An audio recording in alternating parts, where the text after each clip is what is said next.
Imagine all of this packed into this. The new G16. Stunning views.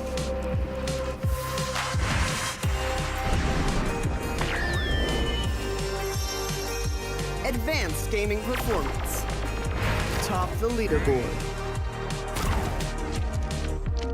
Stay effortlessly cool.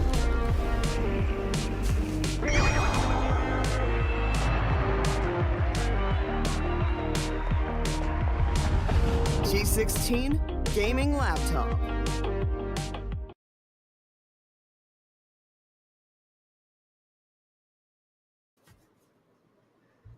Hey everyone, welcome to the Alienware and Intel presents Alienware Gaming Saturdays, hosted by the Esports Club.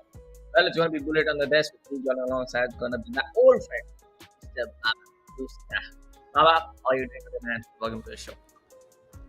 Yeah, thank you so much, Bullet. And I'm really excited for yet another Alienware Gaming Saturdays, which is going to happen for both the games. First will be Valorant 2v2s, and another will be Mortal Kombat 1. Two of the best games that we'll be able to, cast for interesting matchups. Let's take a look at the prize pool once again. And let's not forget, we have a total of 40,000 INR worth of Amazon vouchers. So for Valorant, it is 25,000, with the first place receiving a total of 15,000 rupees and second place with 10,000 rupees worth of Amazon vouchers. So if you guys are interested in getting more of those products, you'll be able to get it just by competing in this tournament. So we take a look at the Mortal Kombat as well. First place with 10,000 rupees and second place worth 5,000 rupees of Amazon vouchers. There's going to be a lot of words of Amazon vouchers up for grab if you just combine Mortal Kombat and Valorant prize pool for a second. But hey, let me remind you folks, do make sure to check out the Dell Alienware M18 lineup of laptops and also the M16, one of the go-to-go, the best and the beast performance that you get with these Alienware laptop. All of the relevant links to check out the nearest store link, check out all of the specifications, check out the finance options. Definitely you can check down the mentioned link in the description to get all of the information that you need info. But hey, Baba Gusta, our first and foremost match is definitely going to start up very, very soon, but we're going to start off the day with our Valorant 2v2 action. And let me remind you folks, when we talk about 2v2, it's going to be in the team deathmatch format. Now for all of the audience, all of the people joining in for the Alienware Gaming Saturdays from around the 2023 season, we know for a fact that yes, sometimes these matches get really, really, really, really one-sided. But hey, when there are two of those duo chemistries happening in against a really, really formidable duo, then we definitely get to see that head-to-head close combat, head-to-head, all of these score line trying to get on to 30, then to 35, then to 34, close quarter, close down to some really, really close score lines. Yeah, I mean, when it comes to Valorant, it's always about those satisfying one taps. So I believe we're going to witness all of that once we head into our game. But let's not forget, both of the stores that we have, the Valorant 2v2s, which is happening right now at Galaxy Computer Tech Private Limited E-Mall in Kolkata. But you also have a meet and greet with the famous Valorant player Excali. So if you're in Kolkata, make sure to, meet with your favorite Valorant player. I mean, Excali is one of the greatest players too. And you'll get some selfies, have a great talk, see the future for esports in South Asia. So let's take a look at the agent select for our first matchup of Valorant 2v2. The map is happening on Piazza. As we take a look at both of the sides, we have two of our teams getting ready.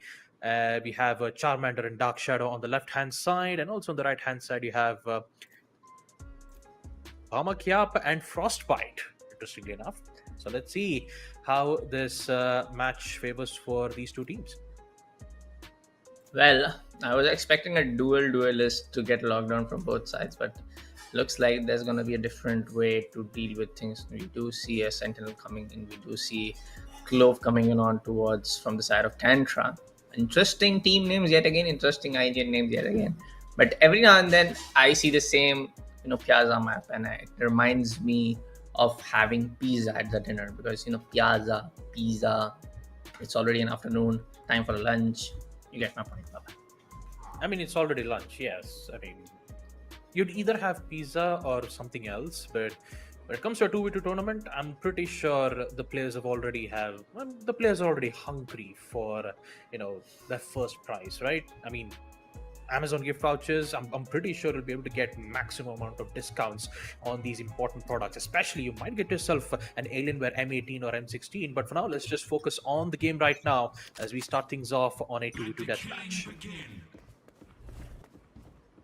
Well, it's going to be the start of the first stage when it comes down to the first EDM for the entire broadcast, folks. We do see, of course, Reina trying to go on towards the center of the arena. You know, for a fact there's going to be someone right up there behind the staircase.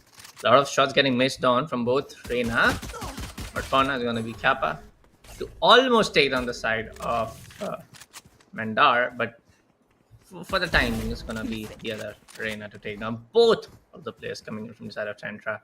And that's going to be the first initial frag coming in from the side of Pokemon. Yep. Great short control from Charmander as he tries his level best to secure his first frag. Secures 2 kills. Instead of get refragged immediately. We get to see the side of Team Tantra slowly gaining control of mid. It's always the control of gaining those recovery orbs. So every time you get a kill, you can just easily reach towards recovery orb to get back the HP you've lost. If you take a look at the agent select, it's you also have the Sage, right? Sage is really good at providing you those healing orbs. So technically, it's a good team composition coming in from both the sides. Chloe, a newly introduced agent, which is really good at placing smokes. Clove, apologies.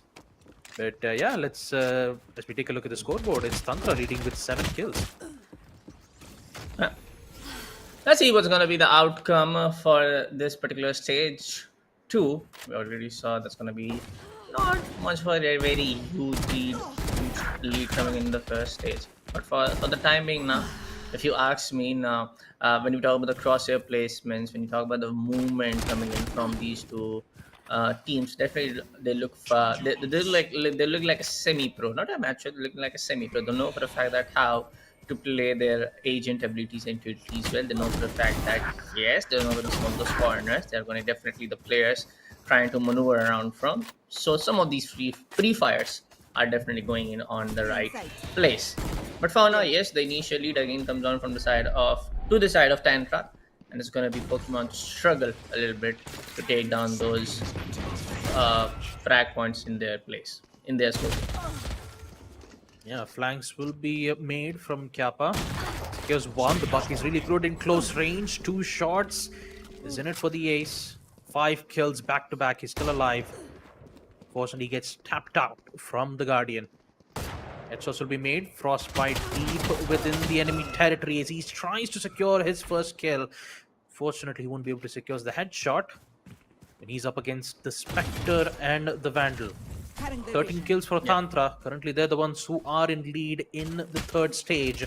Once stage 4 comes in play, Vandals will be opened up. They've got to figure out a way to put themselves back up in the lead. Great headshot, though, from Charmander. Taking out Kappa. And once again, mid-control will be theirs. Well, let's see. It's going to be the stage 3 where we do see the Guardian coming into the play. We also see the Vandal coming into play from the side of Kappa 69. But we do see some good shots again coming in from, of course, the ultimate duelist herself, Reina.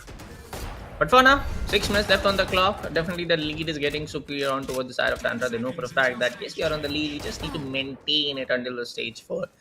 Last couple of minutes, to be precise, 6 minutes more. Until and unless the stage 4 ends and then we do get a winner for this particular game.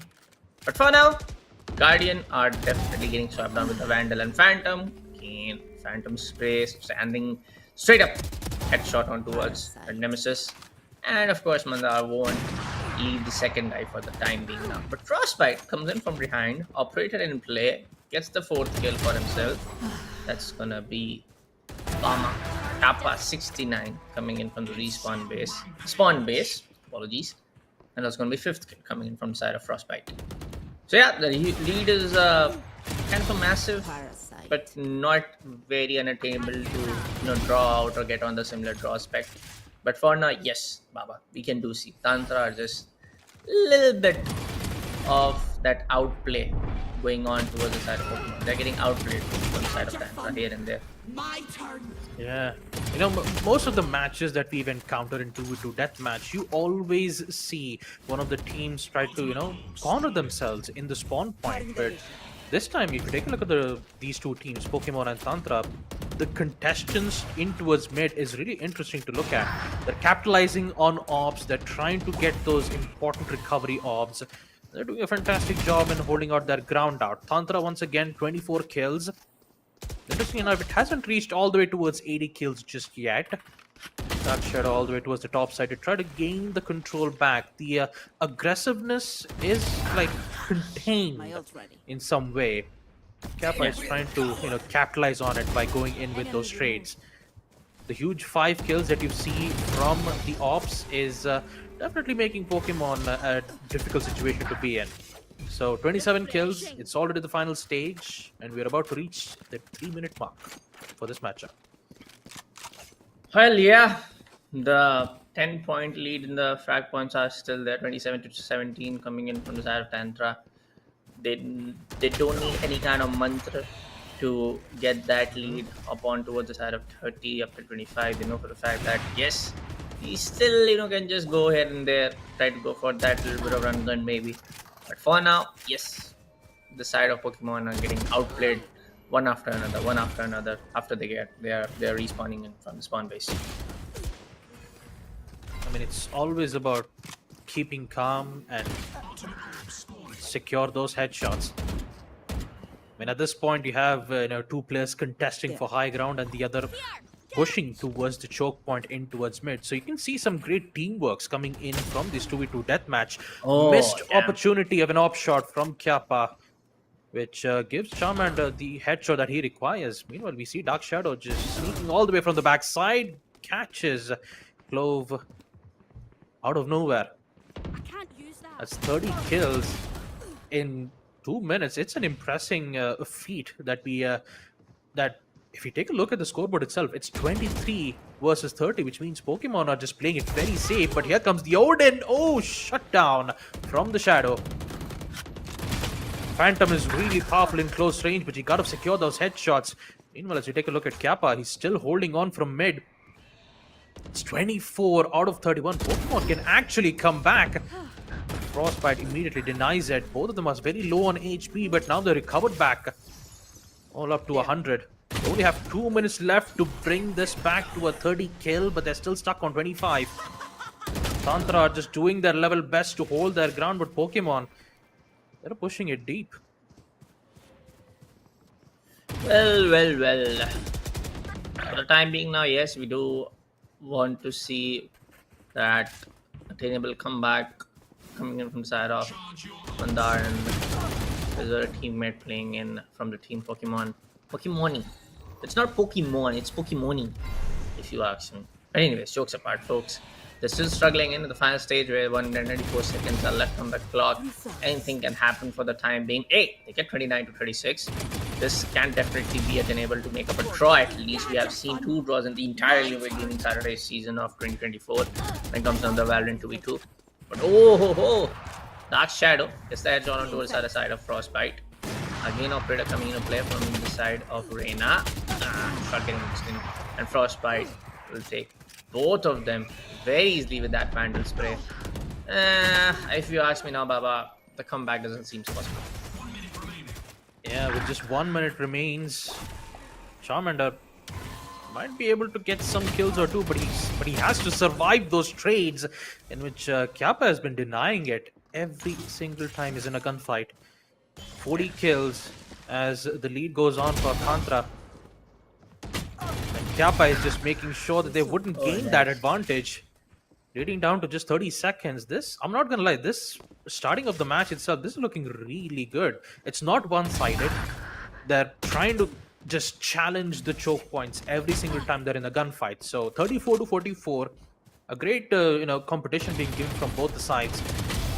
Unfortunately, we have to declare one winner, and Tantra is just very close in reaching that specific spot. 36 kills. Charmander is trying to stay alive. Only 30 HP remains. Sage healing will be given. Kappa, great headshot to deny Charmander, which leads to the ending going at the hands of Tantra nonetheless. 45 kills up to 36. I've got to say, most of the matches that we would expect, it's always like 20 to 70 or 20 to 50. But starting things off, Yeah. this match was Yes. actually looking Yes. really good.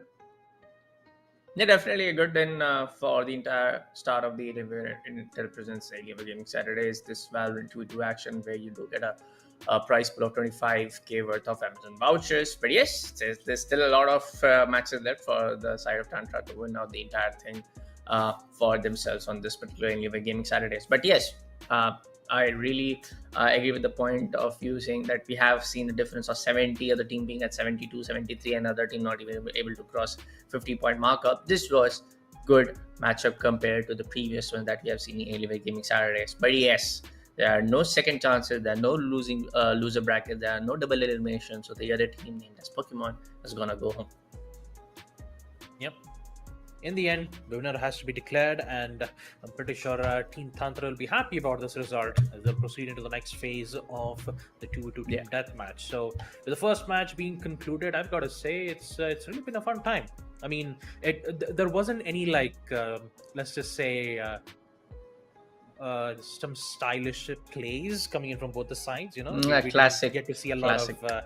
We didn't get to see a lot of mobility-wise play agents. We didn't get to see Jet, we didn't get to see Neon. Yeah. It's just a simple battle of chokeholds and challenges, and with it, we did get to see Team Tantra, be the best of it. I mean, from both the sides. It was Reyna versus Sage going up against Reyna versus Clove. Although Clove's controller is really good on a 5v5 matchup, 2v2 will be a little bit tough. So hopefully in the next matchup, we'll get to see Team Tantra go up against a different team. But for that, we'll be taking a short little break and we'll be right back after this, folks.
Imagine all of this packed into this.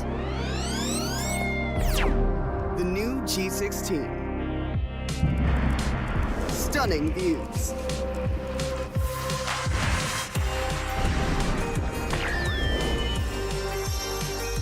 Advanced gaming performance. Top the leaderboard. Stay effortlessly cool.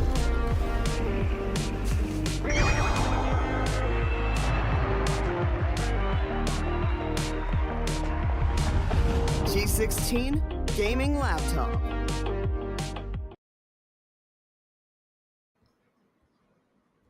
Hey everyone, welcome back to the Alienware and Ender presents Alienware Gaming Saturdays. We are back after a really short break. And yes, we did witness the first game for the entire broadcast. We did expect some really close head-to-head game, but yeah, an overall difference of around 12 to 13 frag points. The other team named as Tantra, one of the first game in Baba. We are hoping to see might be that, very one-sided affair. But if you ask me, I'm again down for that really head-to-head 32 to 34, 50 to 52, 70 to 8, 70 to maybe 76. This kind of scoreline that I want to see in the upcoming game. Yeah, here's the thing, Bullet. I'm not really that good in mathematics. What I'm Same really here, good at is English philosophy. So, what I think is that when it comes to plays, it always depends on players' play styles, right? So, the previous matchup that we witnessed, it was always about control, using cover basis mechanisms and all that stuff. It's always slow and steady, but hopefully in the next matchup, as we take a look at the agent select once again, we'll be able to see whether if it would be the same thing once again. Piazza will be the map that will be opened up once again, and just like I'm looking at the agent select, Neon and Phoenix, both of the double duelist setups, which will be an interesting one to look at. And talk about team stealers. We have Reina and Unholy Pearl thinking of bringing in the Sky instead. Interesting picks. Double duelist, bro. Double duelist. Trust me, this is going to be a double duelist. It's going to be Phoenix and Neon on the other side. That has been already logged in. And I believe it's going to be Reina and Phoenix on the other side of Steelers, if you ask me. And there you go. It's going to be Steelers, a double duelist. Other side is going to be Thor Gaming, a double duelist setup. So yes, when there are duelists logged in all over the place, you do expect a really, really high frag point game in a team deathmatch for sure.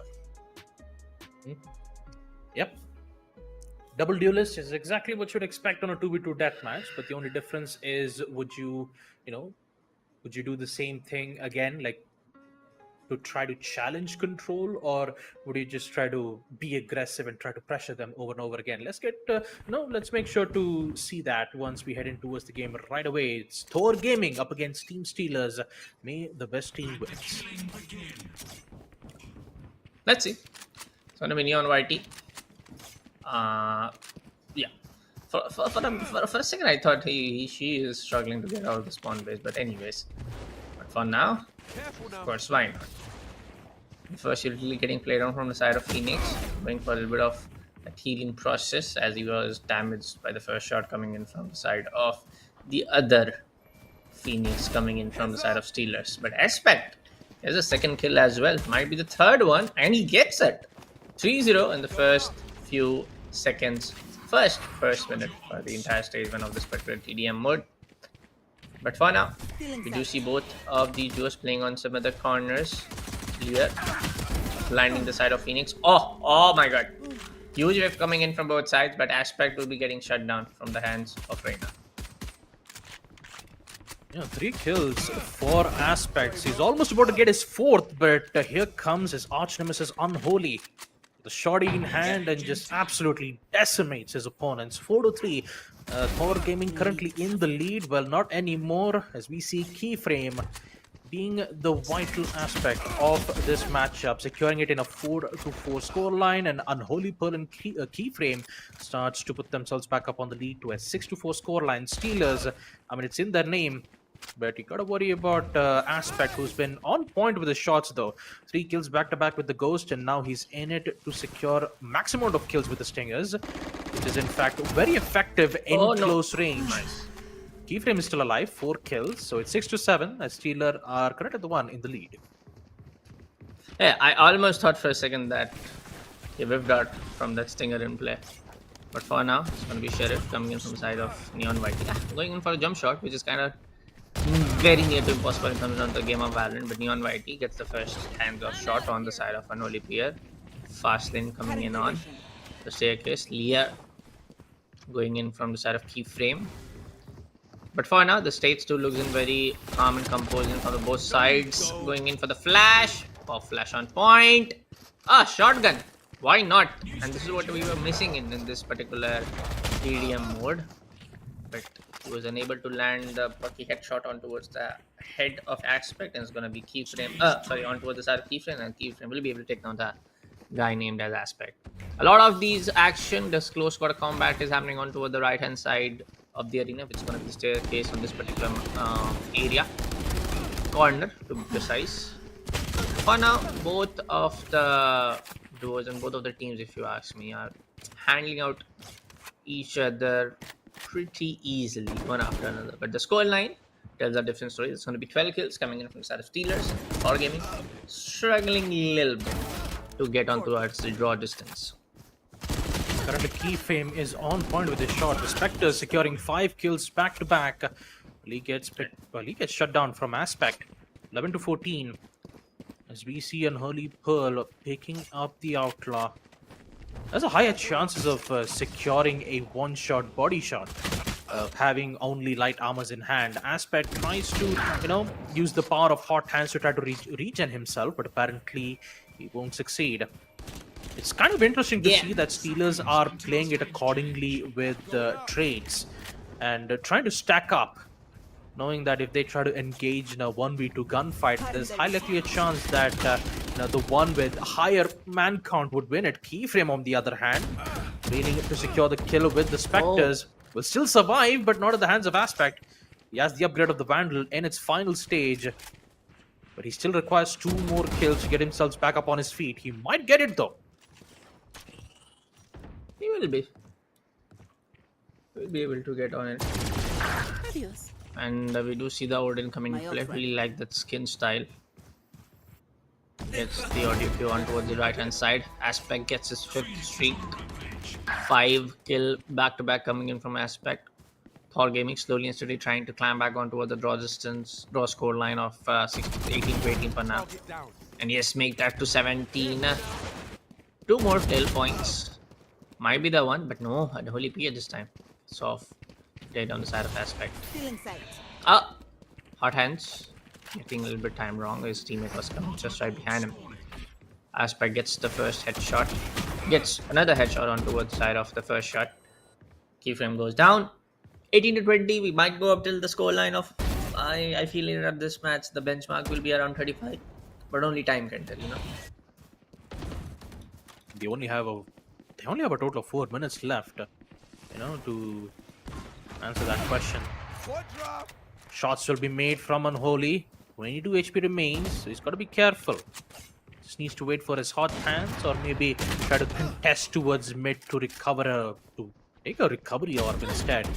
21 to 22. Thor Gaming are this close to secure themselves a good lead from themselves, but Steelers are playing it as safe as possible. One holding from mid and the other from the other side, as Run It Back will be popped up, giving some vital information on player's perspective. And Unholy is going to miss a lot of shots, but the ADS, out of the 5th bullet, he will secure one, shutting down Aspect. I mean, if you take a look at the map itself, you can see how closely they are in towards the spawn points, trying to cut them off. See whether if they can hold out the aggressiveness plays that are showing from Steelers' end, and looks like Aspects are going to shut down this aggressive attempt. It's 23 to 25. Sure. Aspect needs to secure 2 kills here, Bullet.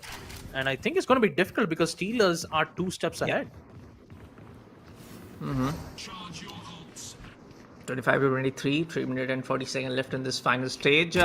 One for the books for now, because this is going to be really close if you ask me. Keyframe knows for the fact that he's going to be someone over the Aspect. Oh, gets a double. Make that a 4 kill. Keyframe goes down. 3 minutes left on the clock. 25 to 26.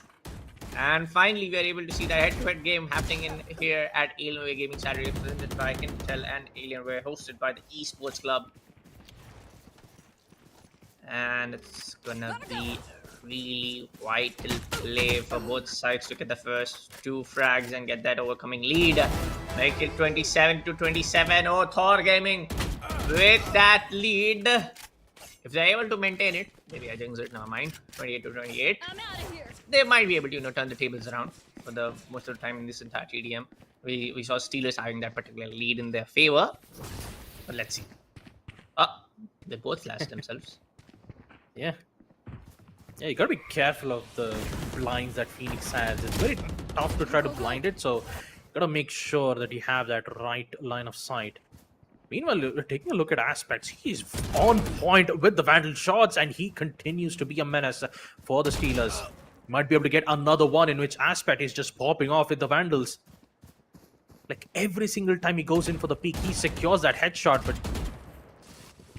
And Keyframe needs to figure out a way to, shut it down. Try to find a different technique. Try to shut down this one-shot, headshot potential player. Keyframe will make sure to deny it. But if you take a look at the scoreboard, it used to be a 25-25 equalizer. Now it's 32-29. Steelers have lost this control. And Aspect is currently the one who's gaining a major potential. They've got to shut it down. Neon will make sure that the Odin will not be in the hands of the opposing Phoenix. 33-30. Steelers can bring it back. They just have to shut down Aspect, in which Unholy does. Neon is very low on HP. A body shot should do the trick. Blinded from both the sides. Still alive. So Neon will fall back and use Run It Back instead. Aspect just using great use of Run It Back. Pushing through the opposing hot hands. And they only have 50 seconds left for Steelers to bring it back. They are 2 kills away of securing an equalizer here, folks. And Aspect, he's not gonna stop. The shots from the Vandal is just so supreme. It's making very difficult for the Steelers to come back at this point. 35 kills. Keyframe is just still holding on as best as possible. Yeah. But Aspect's shot is very difficult to come back here, Bullet. Well, if you ask me, I feel like Thor Gaming will be able to win out this one. Final 15 seconds. Aspect gets another one. Make that lead to 38 now. Neon Whitey on the right-hand side of the corner. Might be able to pull down a 40. 39-33. Steelers will be a little bit disappointed. They were the ones to be in the lead for stage 1, be in the lead for stage 2. But in the final stage, bring that to 40-34. Well, at least I think the game is going to be 39-34. There's going to be Thor Gaming to win out the second TDM matchup in this Alienware Gaming Saturdays, presented by Gamer Intel, pushed by the Esports Club. Yep, 39-34. Thor Gaming. But once they lost the lead in the first half, immediately had an amazing turnaround in the final round. Having a battle in hand, it was all up to Aspect with a maximum kills that has been delivered with just simple headshots. Although there was some certain moments where he had to be careful on certain situations, but in the end, he carried the team to a total of 39 kills. And it's really unfortunate for the Steelers, who won't be able to make it for this matchup. But for now, folks, we'll be taking a short break here at Alienware Gaming Saturdays. We'll be coming right back after.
Imagine all of this packed into this. The new G16. Stunning views.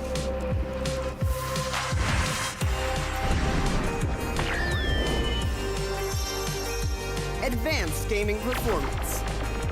Top the leaderboard. Stay effortlessly cool.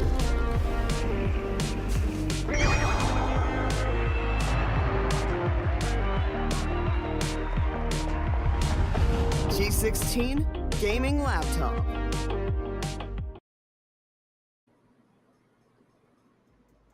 Welcome back to Alienware and Intel presents Alienware Gaming Saturdays, hosted by the Esports Club. We are back with match number 3 of Valorant 2v2s, where the winner will receive a total of 15,000 rupees worth of Amazon vouchers, and second place receiving a total of 10,000 rupees worth of Amazon gift vouchers. So once again, we are back, me as the caster of Gusta, alongside with my co-caster Bullet, as we'll be talking about the third match for Valorant 2v2 Deathmatch. Well. We did saw our second game going on in a very head-to-head affair against the side of the Steelers, not able to steal the match against the side of Thor Gaming, where the Steelers were able to get their first two-stage round of lead into their own favor, where the Thor Gaming was able to chase down their lead in the stage 3 stage. So when they finally got the Vandal and the Phantom and all of the better guns that you have in Valorant compared to the other ones, the Sheriff, the Guardian, and the one-taps and whatnot. But for now, folks, yes, we'll be jumping into the third match for the day.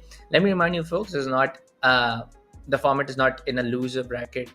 Format is not in a double elimination. You don't get any second chances. Just go hard or go home. You gotta play to become the champion for the Alienware Gaming Saturdays. You have to beat the undefeatable team, the undefeatable duo in the entire run for the entire day. If you lose out in any round 3 or semi-finale, you're not getting any second chances. So you have to be really careful on how you select your agents. You have to be really careful how you bond your chemistry with your duo. You have to be really careful to not let the other team get over around the 5. Even if we have seen 10 or 12, the huge difference getting made against your other team.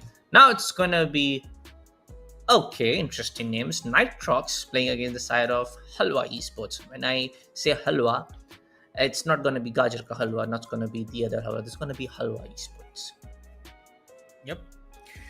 And also, if you guys are in Kolkata right now, there's also a meet and greet with Excali that's happening in Galaxy Computech Private Limited, Kolkata. So if you're in Kolkata, make sure to, go ahead, get yourself some selfies with a famous...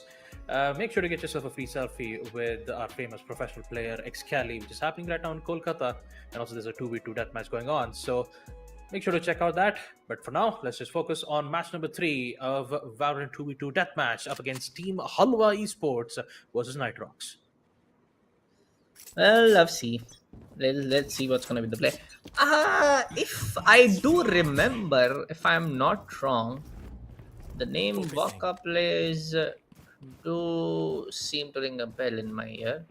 I could be wrong. Maybe I know this guy, maybe I'm not.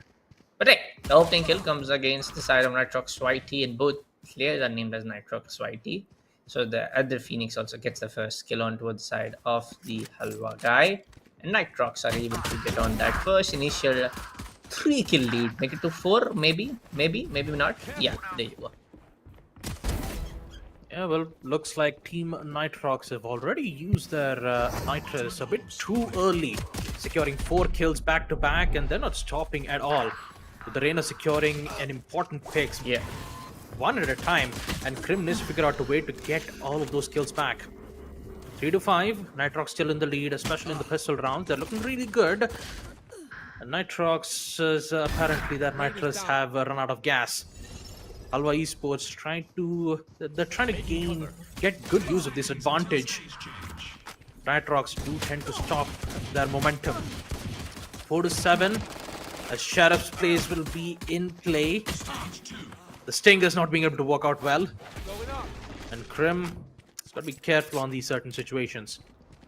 Nitrox is playing very close though. The flash working out very well, but Waka counters it with a headshot of this Sheriff. It's going to be interesting play all together in the stage 2. We do see both teams are able to take down each other head to head when they're getting the chance. Stinger against the Bulldog. Against the Sheriff in this particular outgun game happening here. And Nitrox Whitey will be inside of Cream. Got 3. Waka gets on the third one, make it a fourth, but Nitrox Whitey will be a step ahead. 3 low in HP, might go for the recovery orb, but Crim plays will be able to deny the side of the other Nemesis. That's going to be the other Reyna. But for now, yes, the score lines are not very uneven. Both sides are able to get on. There's back-to-back trade games happening at the center of the arena. But ISO going in for the shield play, going for his shields up. Yeah, both teams are having their interesting types of loadouts. You know, you have one player with the Sheriff and the other with Stingers, so that if one player goes out, a trade will be imminent. Waka plays just making good use of trying to get that weapon upgrade from a Stinger to a Bulldog, which is really powerful in long range when you're going up against Spectres and Sheriffs. 1v1 gunfight from Waka.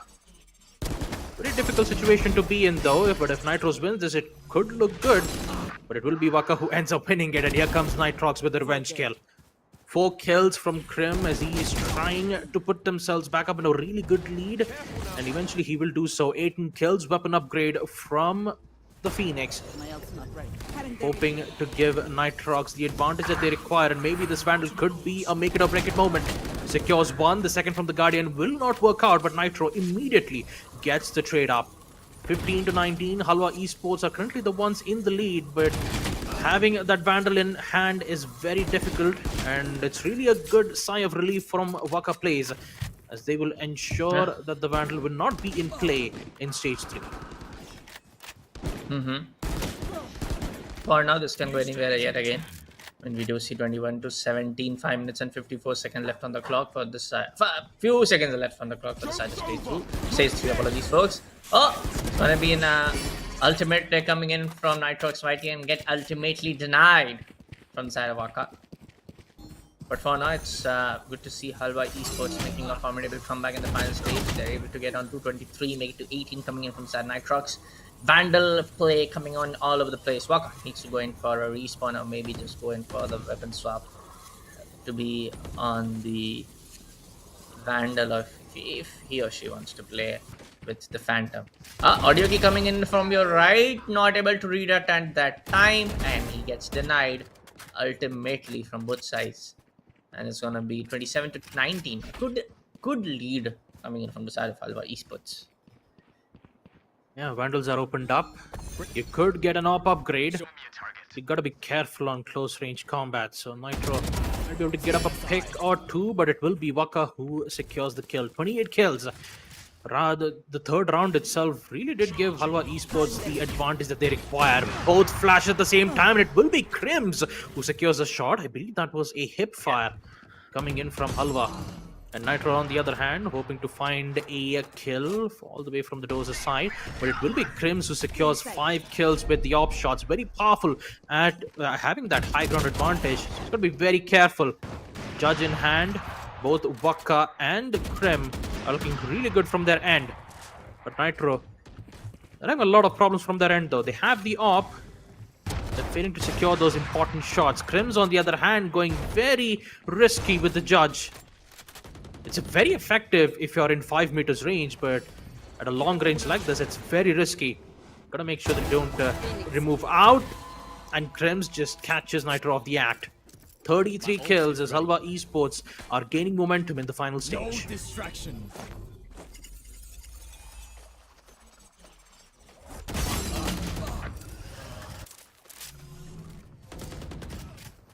One-on-one gunfights are always very crucial for ISO, but losing an important pick like this will give Nitrox the advantage that they need. A very difficult situation for Nitrox, as in the final stage you get to witness Halwa Esports are slowly losing control of the situation, but they still have the lead. Great shot though from Krim and Waka, both of them just denying spawn immediately once they try to get out. They don't have any utilities left. Won't be able to use flashes. And I believe, playing cross angles like this is going to give Halwa Esports the advantage that they require right now. 40 kills. You'll love to see this, folks. Both of them just playing hand to hand as the trade outs are working flawlessly for Halwa. 40 kills. Krems gets the 5th. Well. It's gonna be really good to see all of the players able to just outplay the team named as Nitrox. And 42, almost a difference of 20 frag points coming in for the side of Nitrox, and Halwa esports are, if I want to say this, they're actually making Halwa of their opponent. They're definitely going for it. Outplayed from every other corner, getting matched in from every other corner. Krim plays on next level, if you ask me. Way too good with the Reina and Vandal. Man, I feel like they're already done and dusted, man. The last 2 minutes is definitely not that easy to get 20 frag points in this kind of game. Now, since they only have 2 minutes left, Nitrox being able to, make a comeback with a total of 20 kills without dying is, I'm not gonna lie, it's an impossible task. I mean, at this point, you have a very juicy Halwa just waiting to happen at the end of this matchup.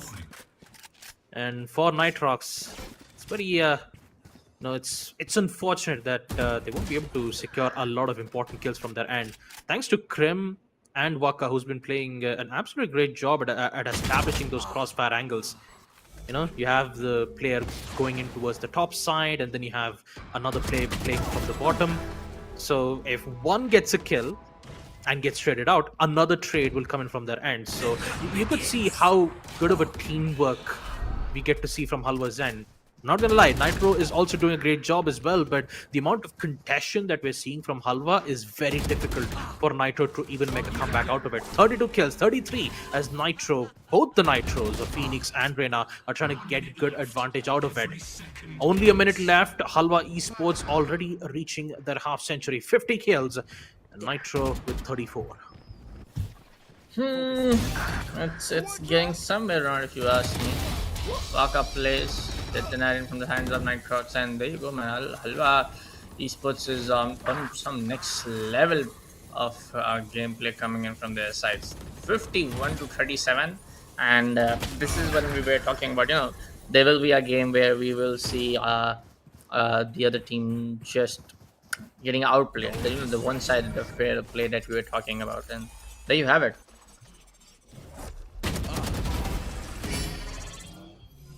Yep.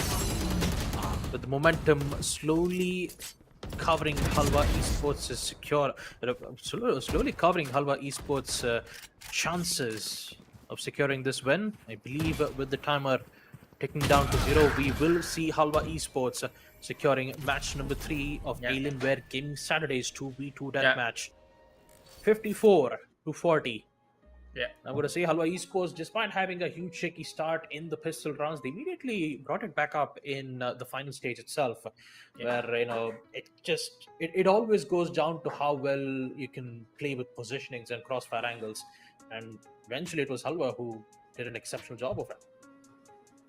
I mean, way too good, man. Way too good. Comparedly talking about on the other team, how they were able to get onto the first few frags for the first initial rounds.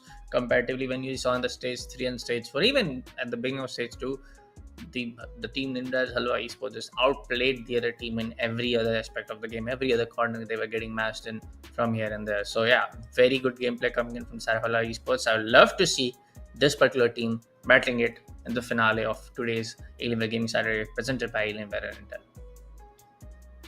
Yep. With all 3 matches done and dusted, I believe we will at the end of 5 to 6 matches, we'll be able to determine who will secure the first place and second place for Valorant matches. But I believe we'll be still having next month future matches left to go. So we'll be taking a short break once again, and as we try to get ourselves hydrated, we'll be back after this one.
Imagine all of this packed into this.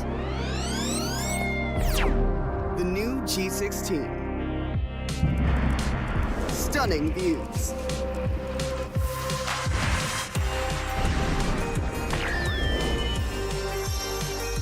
Advanced gaming performance.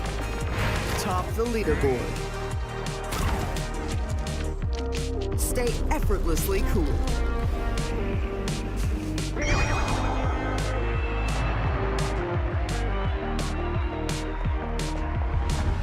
G16 gaming laptop.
Imagine all of this packed into this.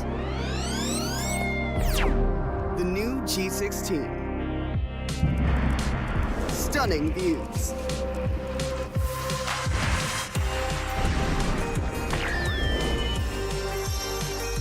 Advanced gaming performance. Top the leaderboard.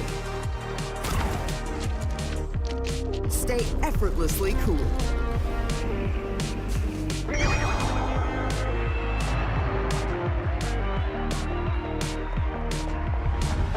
G16 gaming laptop.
into this.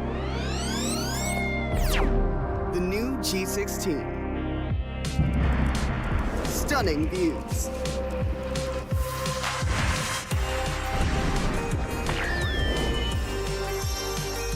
Advanced gaming performance. Top the leaderboard. Stay effortlessly cool.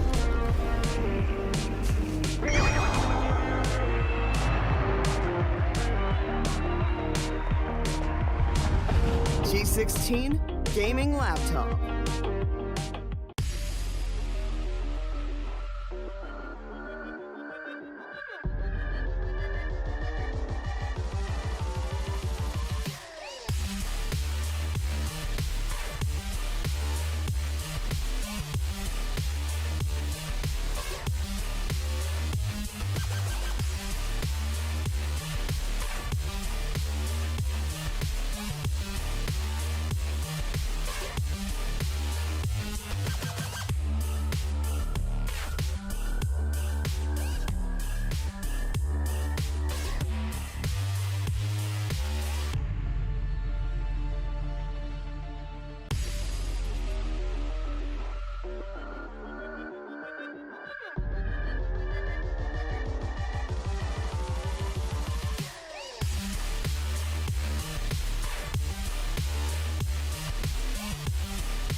Imagine all of this packed into this.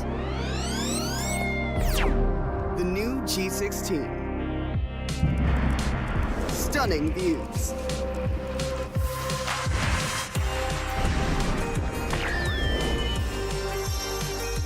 Advanced gaming performance. Top the leaderboard. Stay effortlessly cool.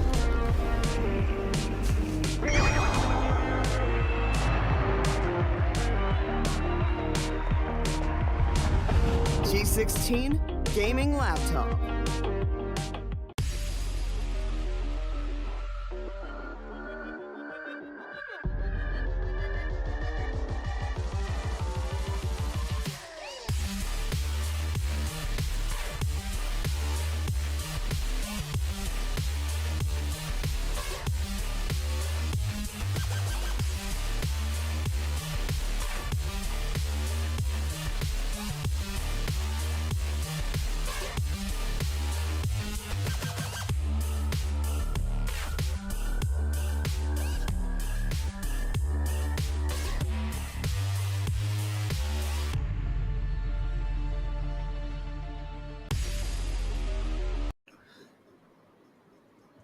Hey, everyone, welcome back to Alienware and presents Alienware Gaming Saturdays. Yes, we are back after a short break from Taiwan, getting hosted by the one and only esports club. Yes, Baba, we have witnessed something for matches back to back.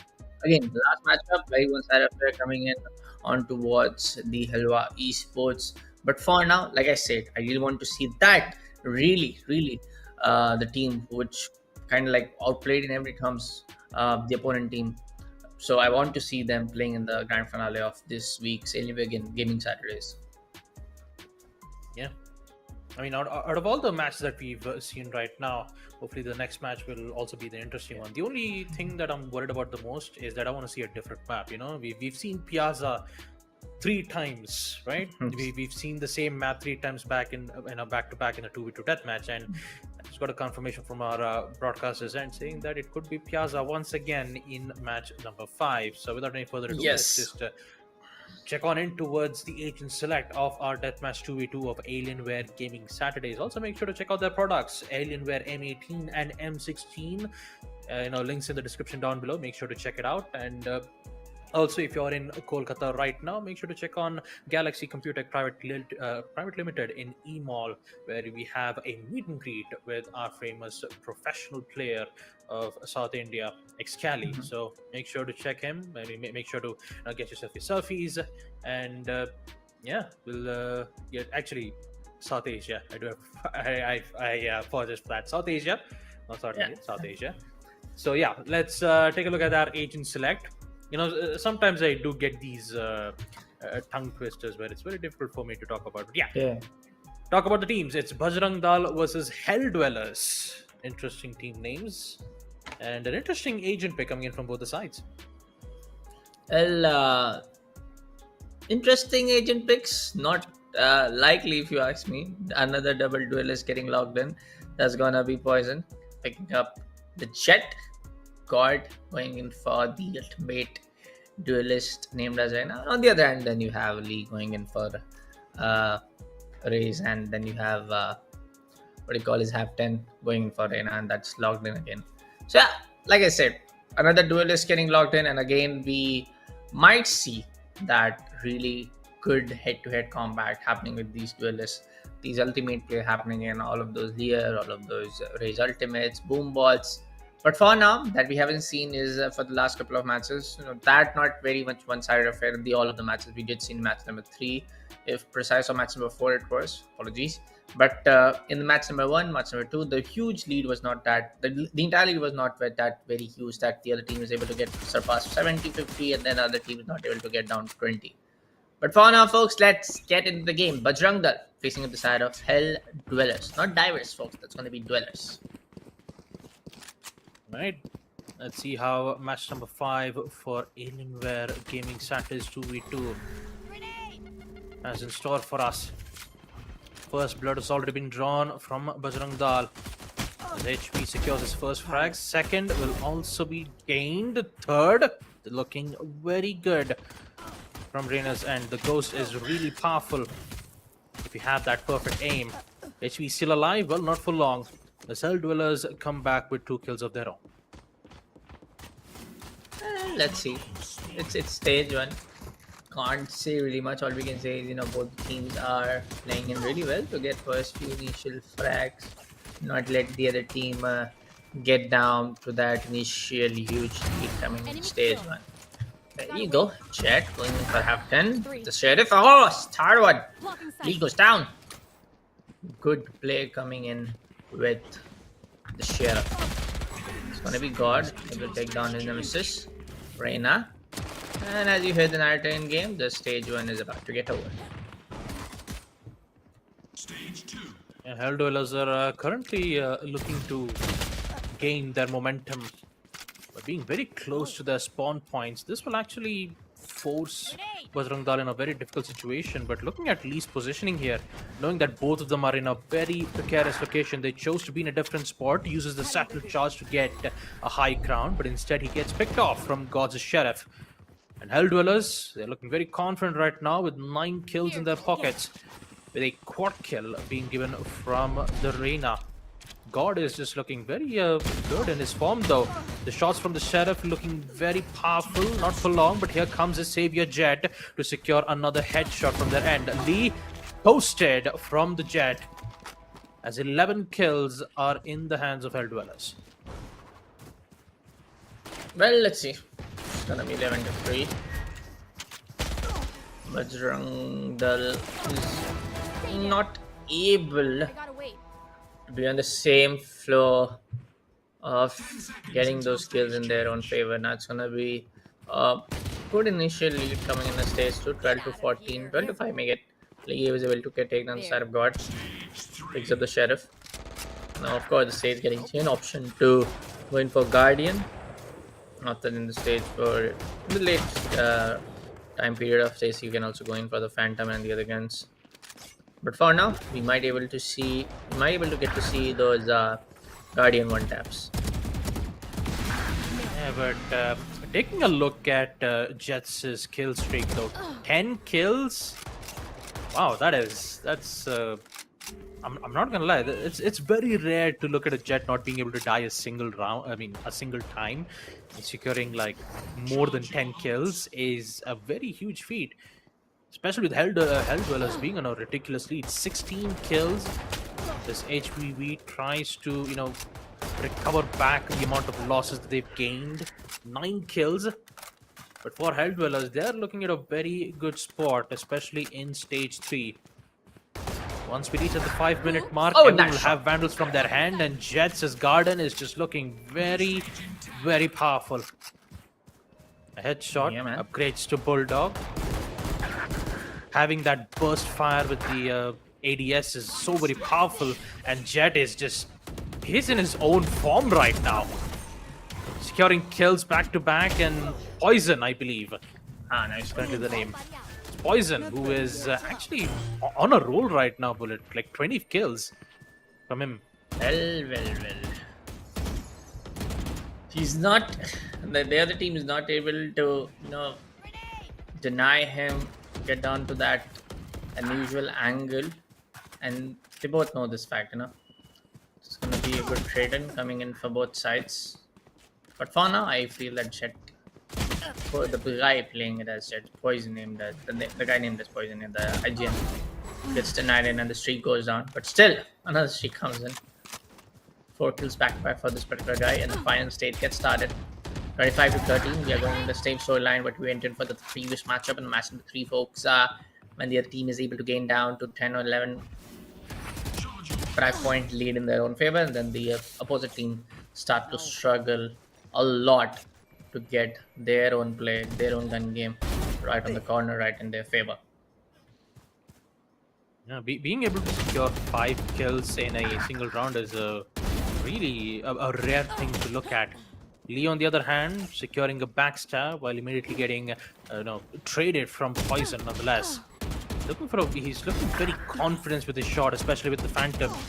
God, on the other hand, having some real difficulties to try to take out the Rays. Still be alive nonetheless. Recovery orb will be made, but Poison is he's having a field day at this point. Securing kills back to back. This time he changed the weapon from the Vandal. Fortunately, he gets picked out very quickly. As we reach the final stage, Hell Dwellers are looking very powerful as they have secured 32 kills, and Bajrang Dal facing major issues from their end as they are having difficulties to try to, secure even a kill. I mean, they're having difficulties to contain the flank push that's been happening from Hell Dwellers' end. But somehow they're trying to survive, they're trying to contain the situation, but it's still not enough as they require 15 kills to put themselves back up in the lead in a span of 3 minutes and 24 seconds. Not ready yet. No.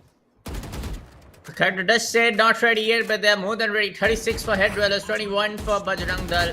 This can definitely go on well for the side of Hell Dwellers. God takes on the side of Lee with the headshot. Half-10 takes in for the trade game. Jet able to deny Half-10. 3 minutes and 5 seconds left on the clock. Hell Dwellers trying to make the most of it. They know for a fact that they're on a pretty good lead. 2 more to get onto a 20 frag point. For now, Jet. An easy kill. Another good frag point coming in. Make that to 40. 2 minutes and 45 seconds left on the clock.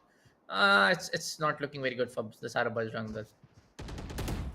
Yeah, especially when you have a form like Poison who's just nailing every single headshots. At this point, Bajrang Dal have no other choice but to hold on. As the kills slowly starts to rack up, Hell Dwellers, they are at this point steamrolling Bajrang Dal at this point. 42 kills, God with the info, Poison with the kill. Beautiful headshot being made, especially with the use of satchel charges that was made to try to, mess up with the crosshair placements. That does not work out. 44 kills. Poison is he's just eliminating players one by one, but at this point, he will be shut down. He'll be taken care of. And God is currently in a very precarious situation. Gets away to safety thanks to the ability Devour. Kills are racking up for Hell Dwellers as they've secured 46. Highly clear chances that they could end this entire match in at least around 60 to 62 kills. Bajrang Dal, it's really unfortunate. Well, don't know what to say at this point of time, and this can really go in all out for the side of Hell Dwellers. But for now, yep, it's going to be Hepton taking on the side of God. I'm pretty sure, no, not to disrespect or discourage the side of Bajrang Dal, but talking to the side of Hell Dwellers, they are way too good, man. Just way too good, if you ask me. Like I said, but when you practice, when you warm up your shots every single time, and once you're really confident in securing those headshots, you'd be unstoppable. And you can see that in Hell Dweller's perspective. Especially Poison has been so accurate with the shots, and Bajrang Dal, they've made some great efforts. The combo of satchel charges followed up with Showstopper unfortunately won't be able to secure it. And within a span of 30 seconds, we'll be able to know who exactly will be the winner of this matchup. Once again, Poison doing what he does best. The Vandal is just so good. It's always satisfying to see a headshot like that. Possibly he won't be able to secure that one though. HV also delivers his own shots from his own. Oh, nice. Oh, nice. And immediately they get shut down by God. 10 seconds, and at this point, we all know who's going to be the winner of this matchup. It will be none other than Hell Dwellers, with Poison securing most of the kills and 60. God being able to provide support for his teammate. 37 to 60 kills. Bajrang Dal, great effort, but it will be Hell Dwellers who will be able to secure this matchup on Piazza. Hell Dwellers making it way too easy, man. We know for a fact that, of course, these both teams are very much not familiar on how some of these competitive play can go around in a semi kind of like a line environment setup inside the store, at the little exclusive store, but on how the kills were coming in from the Poison and the other guy was just way too good, just way too good. The word outplay will be a very smaller one to describe their entire gunplay. I mean, they unleashed chaos all over the place. They kind of just made this look way too easy. Like they knew for a fact that where the other guy will be coming in from. They knew for the fact that, hey, we can go in for that one tap headshots. We are the better ones, and I feel like the confidence play was the key here to get on this kind of a scoreline for the side of the other team, winning team.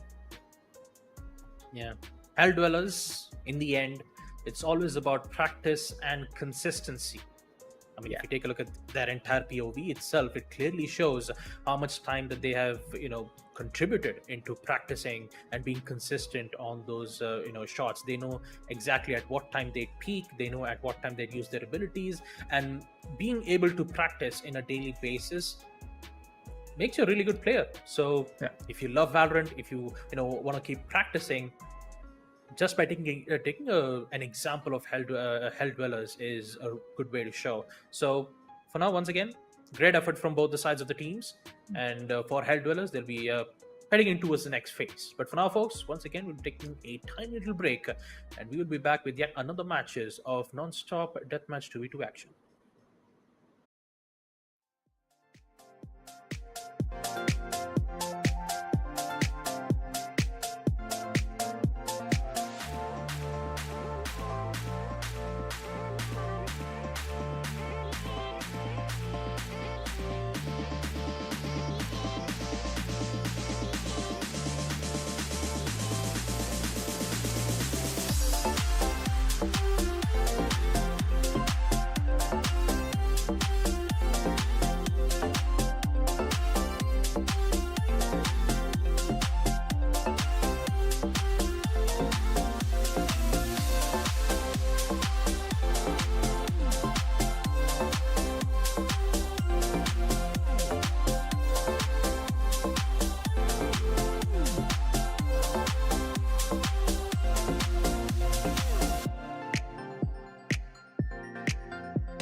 Hey everyone, welcome back to Alienware and Mortal Gaming Saturdays hosted by Esports Club.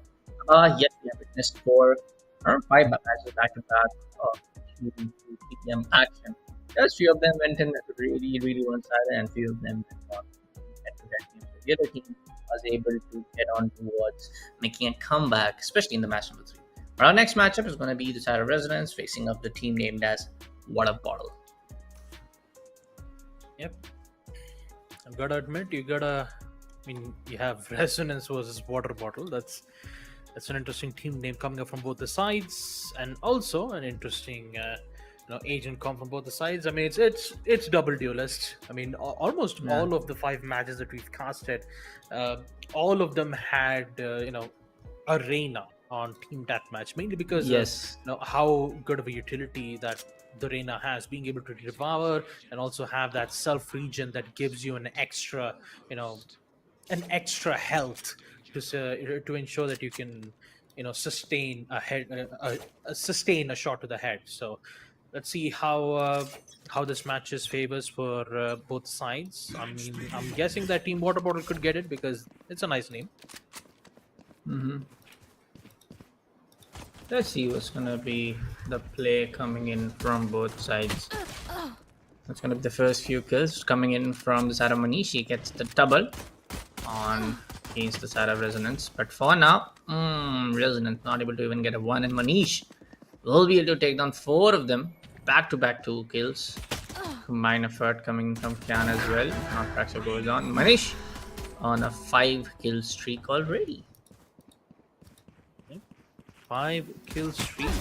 Water bottle, they're just having a field day at this point. 6th kill for Manish as he secures a trade from the opposing side. Equus having major difficulties as Manish is in it for his 7. He's about to get his 8th, especially on stage 1. His aim is actually looking very powerful though.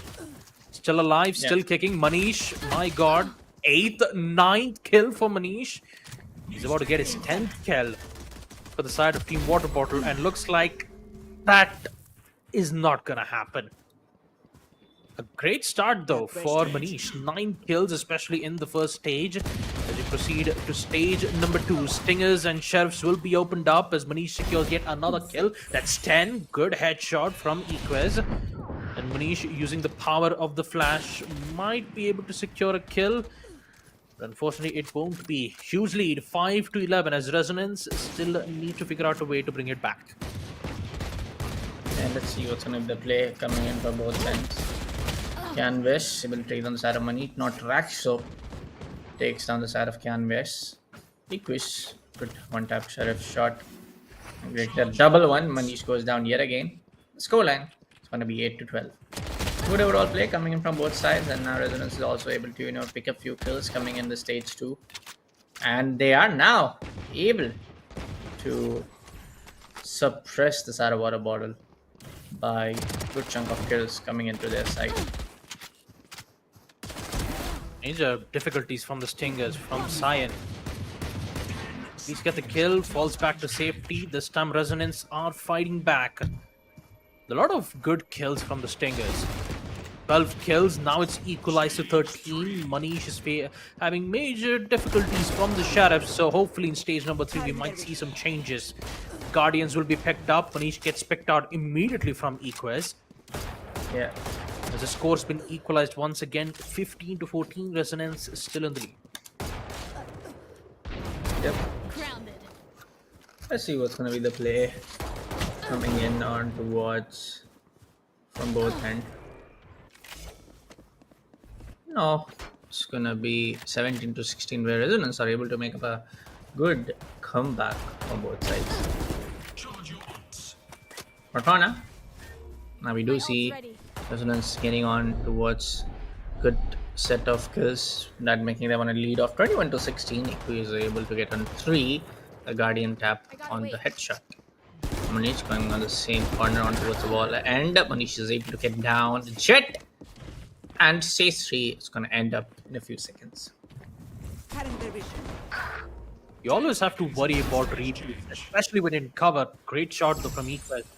Like I was saying, especially when you're out of cover and out in the open, it's best to stay in cover, get info, and once you get the info, you have the decision to either go for a re-peek or try to go in for a wide peek, or maybe try to reposition in a very safe place. And Manish, knowing that he has the Guardian in hand, he uses that cover to good perfection. And I could say the same thing for Equez though, as the final stage has been opened up. 6 kills for Equez. Looks like there's a good competition happening from both the sides of the arena. At this point, it's up to us to decide who will be the better diff. Will it be Equez or Manish? It's a difficult one to even predict here, Kiran. I mean, I don't know what to say at this point of time. Just coming in from both sides, where the team named as Water Bottle was able to get on the lead of what amount of kills, around 6 to 7 in the first stage 1 and stage 2. But Resonance making a really good comeback at this particular final stage.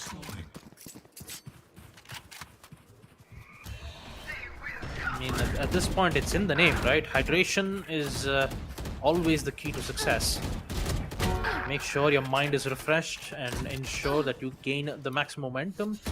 Turns out it is Resonance who have this major lead here, folks. 34 kills.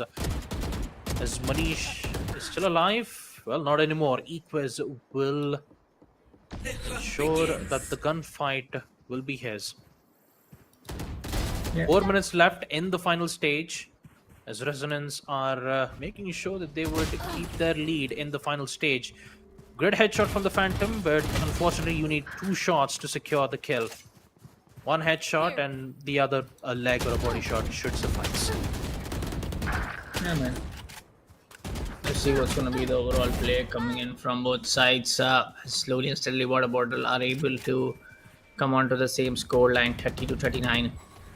Few more kills, they can definitely make that a charm, but oh, almost a difference of 11 now. There's going to be resonance on the 41. Manish going for a one tap. Good shot. Till the end, that's going to be Manish for the second one. Water Bottle can make up that slow and steady ladder approach coming in from their overall play, which is looking really good against the side of Resonance. Yeah. And at this point, Resonance have this under the bag. All they've got to do is just maintain their lead in a span of 3 minutes. Manish made a good initial performance in the pistol rounds. Very powerful with the Ghost, securing 11 kills back to back. And right now he's been facing major repercussions in the final stage. Having a bandle in hand, it's currently Equez who is dominating the final stage. 45 kills, Water Bottle still trying to get themselves back up on their feet. Got to figure out a way to deny trades and secure kills back to back, ensuring that none of the players would get themselves picked off in the process. Should be a best bet. But it's just 2 minutes left. Equez once again, he's just popping off, but here comes Manish back at that same position to secure 2 kills back to back. Another double kill, as an ace will be given for Manish. 40 kills, 46, 6 kills remain for Water Bottles to make it an equalizer. Made it equalizer, but still I feel like this can go anywhere around. There's not a lot of a big difference coming the scoreline from the side of Water Bottle. They can definitely go for a couple of kills, couple of straight up team wipes, and they will be back on track, and they have a lot of time in hand canvas. But on the other hand, will be able to take us out of not track. So in Nemesis now, Jet against Jet, I think that 47. No, Quiz, it's just way too better. Just way too better on the long range shot. It's now going to be 48 to 41. Not track, so good one tap shot. And over a fact there's going to be someone on towards the right hand side. They can definitely go one from the other angle. Canberra gets one, but still comparatively the same amount of kills also coming in from the side of Resonance. Are they able to maintain the lead by 2 or 3 points just after another? And once again, Team Resonance, they are fighting back. They just got to figure out a way to contain Manish's explosive plays. Looks like they have secured in doing so. Major difficulties though, but this time Water Bottle has managed to get themselves off from the spawn point. But you forgot about Cyan. 2 kills back to back while he's hiding in a very precarious spot. 56 kills for Team Resonance as Water Bottle are slowly losing time. 40 seconds, and at this point, within a span of 30 seconds, it is high likely a chance that Water Bottle can put themselves back up on the lead. Both Cyan is, both the sides of Resonance and Water Bottles are doing an exceptional job. 10 kills for Cyan, especially in the final stage. A power-packed performance from both the sides. And Equez, once again, he's on the prowl, is looking for a kill. Can he secure it? Yes, he does. 10 seconds remain, and we all know who's going to be the winner for this matchup. Man, we did saw Water Bottle like on a huge lead in the first few stages, but after that, Resonance, exceptionally well played comeback, 65 to 48, and it's going to be Resonance, able to secure this particular game, this particular matchup against Saga Water Bottle. Definitely kudos for the Saga Water Bottle, also playing in really good for the first few stages, but on how Resonance did make a comeback was exceptionally well played one. Yep. Once again, it's always about practice, it's always about consistency, and I've got to admit, both these teams, they've done a fantastic job. I mean, they've really showed how exactly a professional Valorant comes in play, right? I mean, we didn't get to see a lot of utilities being used except the flashes from the Reynas. That's always the important point, because flashes always gives you an advantage when you're peeking, gives you an advantage to secure those kills. And looking from both the sides, you did get to see that Manish was having a field day of his own. in the starting first rounds. Those ghost kills was just really amazing to look at. But I Mhm. believe at the second stage, things went a little bit rocky from their end. The sheriffs from Manisha's end didn't quite work out well as expected it to be, and we did get to see the side of the oppositions and just getting good advantage out of it from second and Yeah. third round, eventually maintaining their lead. And once it all came down to Vandals and Phantoms, the opposition already had that huge lead, and all they had to do was just hold on till the timer reaches down to zero. Yeah. But for now, folks, we'll be taking a short break, and after that break, we'll be jumping into the Mortal Kombat action.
Imagine all of this packed into this.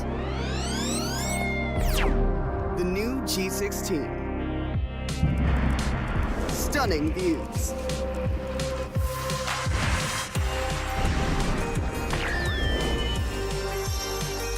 Advanced gaming performance. Top the leaderboard. Stay effortlessly cool.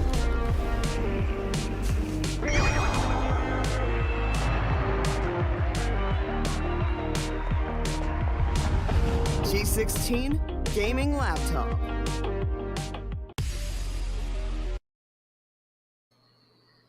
Hey everyone, welcome back to the Alienware and Intel presents Alienware Gaming Saturdays, hosted by the Esports Club.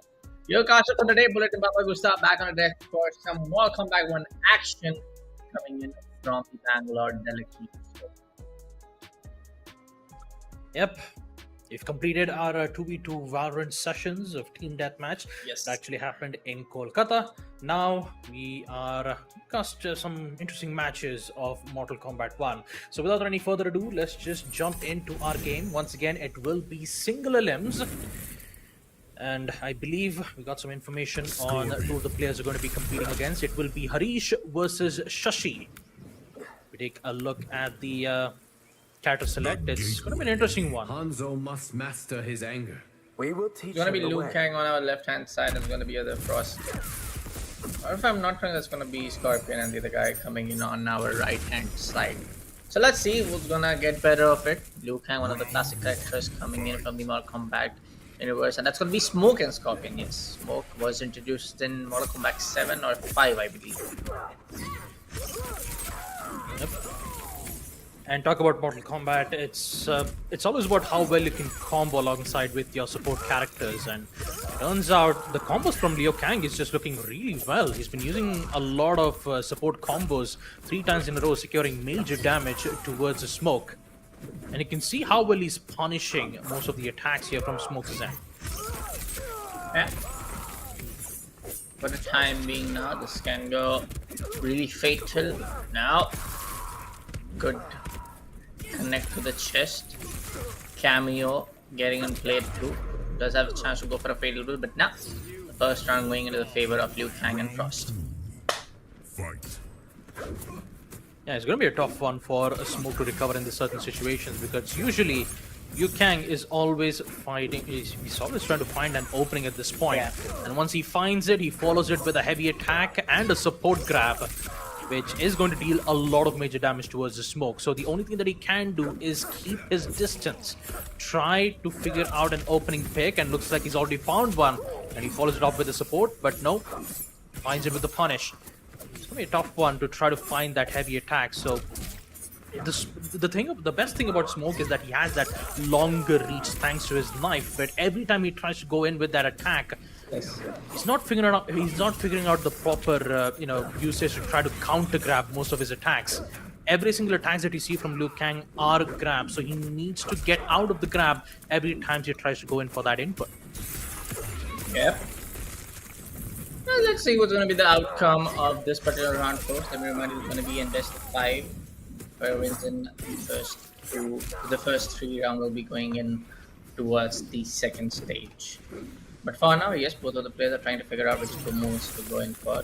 Cameo again coming into play from the side of Liu Kang. Double hit from the side of Smoke. Scorpio comes in for the assist this time again. Now it's going to be Liu Kang trying to go in for the fatal blow. Trigger in right on. This can be the game-changing one. Whether it's more Kombat, let me call it a round-changing.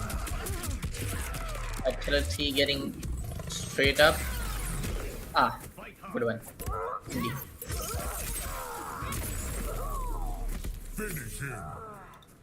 Well, will we see a fatality though? No, it's just the usual grabs again. Never mind. I mean, it's interesting. I mean, when it comes to play styles, you have a lot of types, right? You have the spammer, you have like spam as in like using the same moveset over and over, and then you have the grapples. But the best thing about it is the combos and juggles. Juggles are the most difficult one to do. I mean, if you know the exact combos on how to on how to execute those good Yeah. stuff, it's going to be an interesting one to look at. But I believe that will be the end of the first match of Mortal Kombat 1.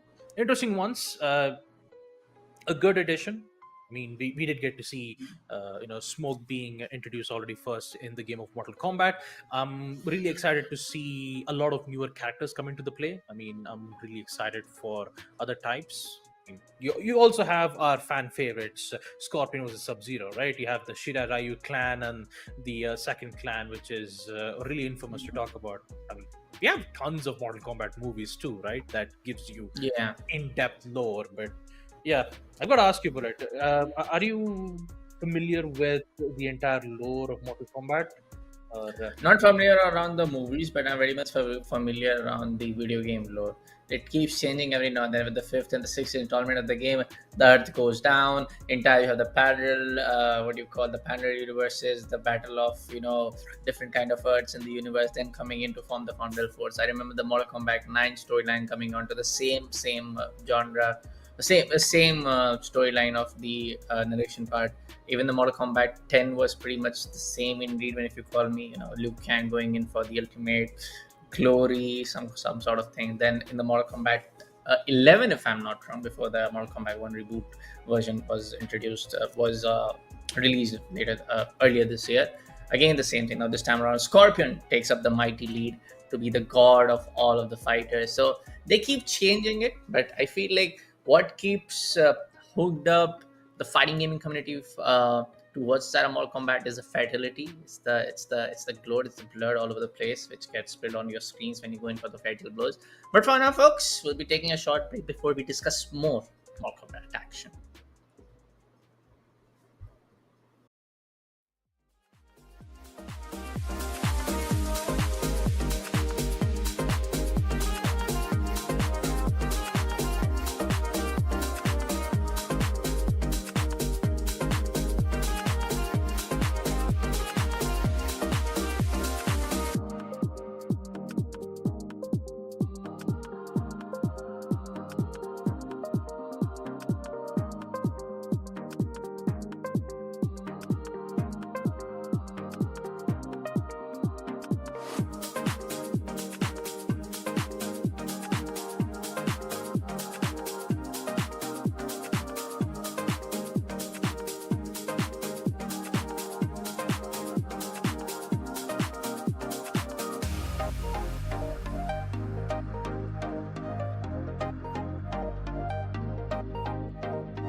Hey everyone, welcome back to Alienware Rental presents Alienware Gaming Saturdays, hosted by the Esports Club and in for the Mortal Kombat 1v1 action. The next matchup is going to be between the side of Sheikh facing the side of Abraham. Yep. Sheikh versus Abraham. Sheikh will be playing as Darius, and Abraham will be playing as Goro. Not quite sure what their support character will be, but it's going to be an interesting one. So once we get the match on the road, we'll be able to proceed to the match itself. And also, we actually forgot to talk about the whole format itself, right? I mean, the prize pool itself is 50,000 rupees worth of Amazon vouchers. The first place will receive a total of 10,000 rupees, and the second place worth rupees 5,000 rupees. So without any further ado, let's just head on in and talk about match number 2 between General Shao and Reptile. We also have the support characters too, Goro and Darius. So without any further ado, let's see how well both these teams are going to be playing right now. Well, when you talk about the side of Goro, his damage on the combos is just way too good compared to any other character in the game in this particular installment. And then you have Reptile, who can definitely maneuver around the ground, in the air. Even if you want to go in for those spam combos, you can definitely go in for those.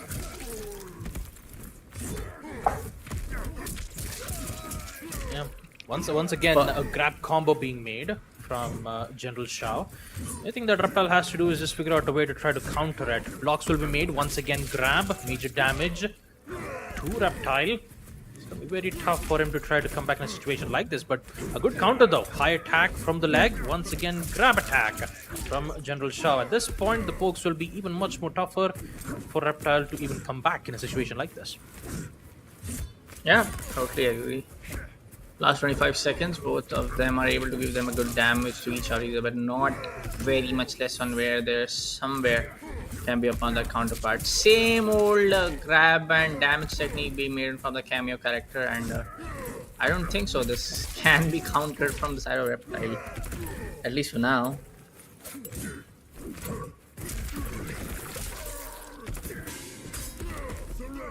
I mean, at this point, when the timer turns down to 0, the one with the highest health will be declared as the winner. So it will be a General Shao who will secure it. Once again, Reptile is trying a good amount of efforts to try to block, but he's got to be careful not to be in the corner.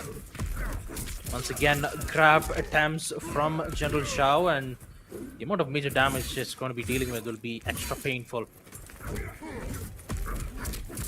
Yeah.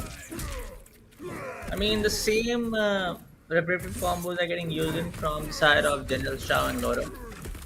So I do feel that Reptile has a chance to read upon towards that counter, going for the same old tactic that can be broken and counter upon. But for now, yes, Reptile and Darius are struggling a little bit to deal some major damage when it comes down to the side of General Shao. Yeah, like good counter though from the Reptile. Seems like he has adapted to the situation. He knows that every time once the grab happens, it always be in towards mid, but still got to figure out a way to do it. I mean, he did counter it once. You know, he used a low blow, followed off with a grab of his own, dealing some major damage. But at this point, I mean, not gonna lie, General Shao is just this close of securing this matchup. So I mean, at this point, it's a crap fest for General Shao. I'm not gonna lie. I mean, Finish him. this entire 2 rounds, the entire 2 rounds was just a grab, and he's just gonna end it with a kick. Great. He likes to grab his opponent and show them the way outside the arena, I guess. I mean, here's the thing: when you're in the thing about fighter games is that, Yeah. like, take any examples of any fighters game. You have games like Tekken 8, you have Street Fighters, you have Dragon Ball Z, DBZ Fighters, and also right now you have Mortal Kombat 11. The main thing that you also need to worry about in a competitive aspect is that you need to know what high attacks are, you need to know what low attacks are, and then you have mid attacks. I'm not quite sure if Mortal Kombat have mid attacks, but I believe they have light. You have light attack, kicks, and then heavy. You always combo it up and try to do those combos, and then you have grab attacks, and then you have extra super attacks which deal major damage if it hits. So the thing about grabs is that yes, it deals high damage, and yes, it can go through blocks, but there's also a variety amount of counters. Yeah. You can go it with low kicks. You can intercept the grab by trying to use the same grab attacks that you have and try to cancel out and then follow it up with those combos. Yes. But in the end, the thing about two matches is that you got to have fun. The thing about fighters is that you would always lose. The thing about fighter games is that you would always lose, but the more you lose, the more you get to learn more about the character. The more you learn about the character, the more you start winning most of the matches. That's how fighters games work. So if you see one specific player using the same thing over and over again, there are counters to it. You can try to use grab attacks of your own. You have projectile attacks.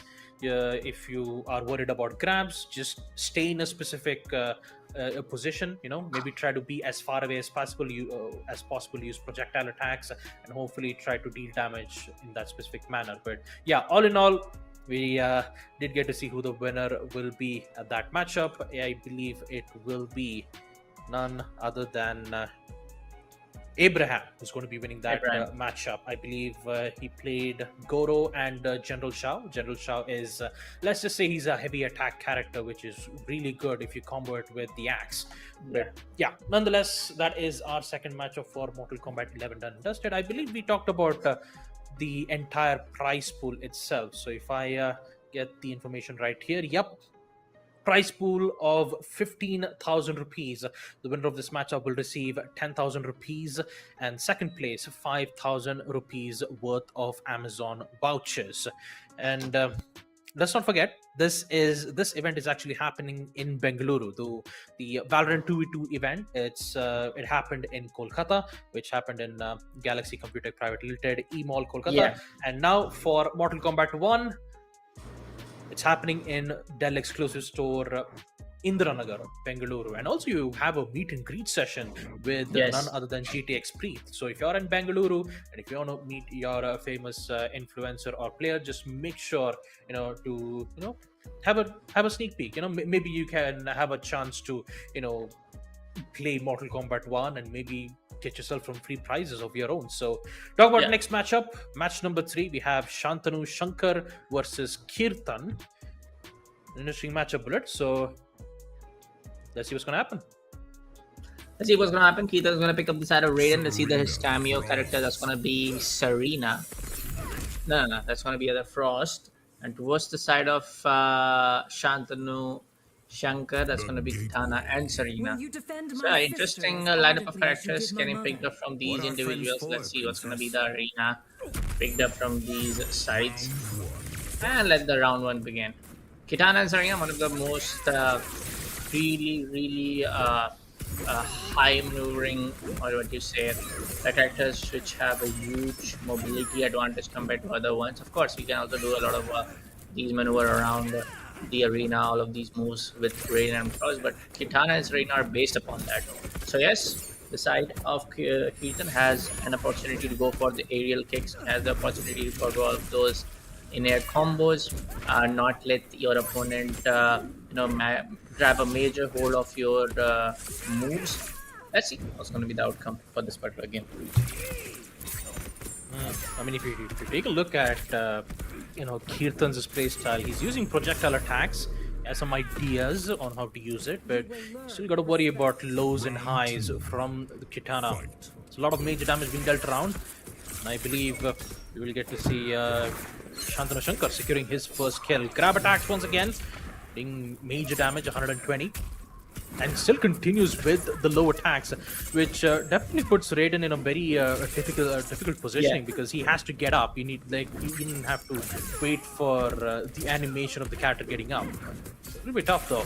Lots of damage being dealt around, and I believe Kitana is currently the one who is currently having the major attack here.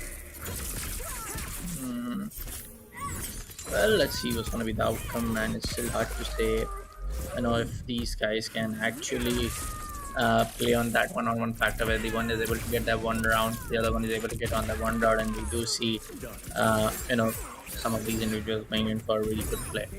But for now, it's going to be Raiden and Frost to lose out the second one, and it's going to be the first victory coming in for the side of Kitana and Serena. There you have it. I believe that would be the third round immediately completed.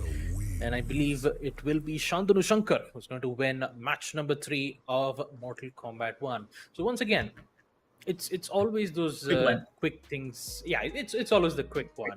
But the best thing about Mortal Kombat is it's always been fatalities, right?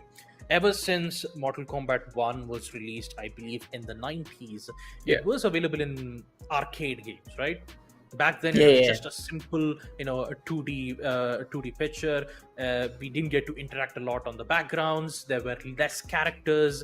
In fact, most of the characters that we see on Mortal Kombat 1 weren't a lot back when Mortal Kombat 1 was released, right? You only had around like 4 to 5 characters. Yeah. Liu Kang being the main character. You had Kitana, and then you had Scorpio and Sub-Zero, in which, in fact, it was just colors being changed around, right? Like yellow being Scorpion, blue being Sub-Zero, and Yes. when they start introducing newer characters, right? You had, a red outfit of Scorpion, which was Eren. I wouldn't say Eren. I'm not quite sure the name of it, but there's a lot of colors to it, right? I mean, you even had another blue character, but most of the character has been shrinked. And that was Frost. I mean, we did get to see Frost on match number 1 and 2, but just by looking at the huge major changes that we see from character wise really shows that gaming has gone a very long way when it comes to Yeah. graphics as well as gameplay. So when it comes to the future, I mean, there's a lot to look out for. I mean, at this point of time, you can actually see those fatalities going through rib cages, brain cells, the muscle cells. So I feel like we are up there at the peak. But yes, folks, we do have our next match ready and waiting. We did got the confirmation from our backend producers. So yes, let's see what's going to be the outcome. What's going to be the player picking up which kind of characters inside the game. But I do feel that we need a really head-to-head, one of those really head-to-head game where both of the opponents are challenging out each other at the apex of their skill. Well, until we wait for match number 4 to come into place, make sure to check out the products from Dell Alienware M18 and M16s. Check, links in the description down. Links in the description down below. Make sure to check it out. Once again, a huge shout out for Alienware and Intel for sponsoring this event, and also for the Esports Club for hosting 2v2 Valorant matchups, and also MK1, which is happening both on Kolkata and Bengaluru as well, right? I mean, you have you have Excali in Kolkata, and then you have GTX Preet, who's making their own meet and greets that's happening in both the stages. So really exciting to see. Prize pool is also huge, especially on a game like Mortal Kombat. First place receiving 10,000 rupees is actually a huge one. It's actually a huge thing. Yeah, especially, man, this event is happening every weekend, every other city. We are covering almost every other city. Last time around, it went on to my hometown. I guess in the month of January or February, it was in the city of Patna, where we do see a lot of these talented individuals coming in to battle out in their favorite games. We have seen the previous season, we did had the addition of EFC 24 in the Alienware Gaming Saturdays season of 2023. So you do have all of these brands coming in to go in for the development of gaming and esports at the grassroots level. Giving the community, giving the country, giving the nation a new breed and a new younger generation of these gamers trying to test their skills and go for the bigger stages. Yeah, that's the best thing about tournaments, right? It's basically this entire tournament is actually preparing you if you want to focus, or should I say want to be the best player in Indian esports, right? Games like if you talk about Valorant 2v2s, yes, it's short stakes, but still, like, for the players, it's a better experience to know what a LAN event is, right? How it's performed, how you're supposed to do, how do you control your how to control your mental game when you're going up against a crowd, right? When you're going up against, it's a different feeling. Online and LAN both are different feelings, but when it comes to competing in a stage, it's a different feeling. So Alienware and Intel being able to make a tournament like this really helps out the younger talents to know Yeah. how esports is, how the tournaments work out, and how do you prepare Yeah. and try to be the best player in the region. So once again, huge Yeah. shout out for both Dell and Alienware for sponsoring this event. And also, once again, folks, make sure to check out both of the amazing products, Dell Alienware M18 and M16. Links are in the description down below. And once again, I believe we just have to wait for match number 4 to commence. Once it does, we'll be able to see what kind of plays do we expect. And hopefully, just like Bullet said, we I'm just hoping for a good stalemate matchup, right? Yeah, definitely. One to watch out for, where we can see the individuals also going in for those combos, those brutal kills, those brutal moves, deal out the most the counter damage that they can with their camo characters as well. Because the addition of camo characters has been introduced in Mortal Kombat, where you don't play as a you play as a 1v1. Of course, you're not playing it as a 2v2, but you do have the extra character to break down the counter moves, break down the stale male position, break down all of the moves coming in from your opponent. Yes, folks, we're still waiting in for the confirmation coming in for our next matchup.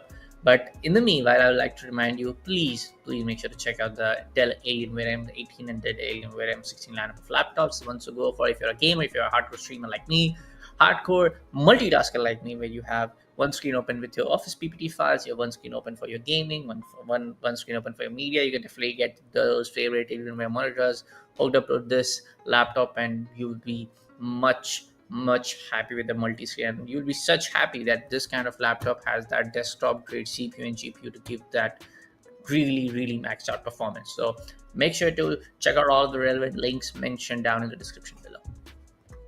Yep, absolutely.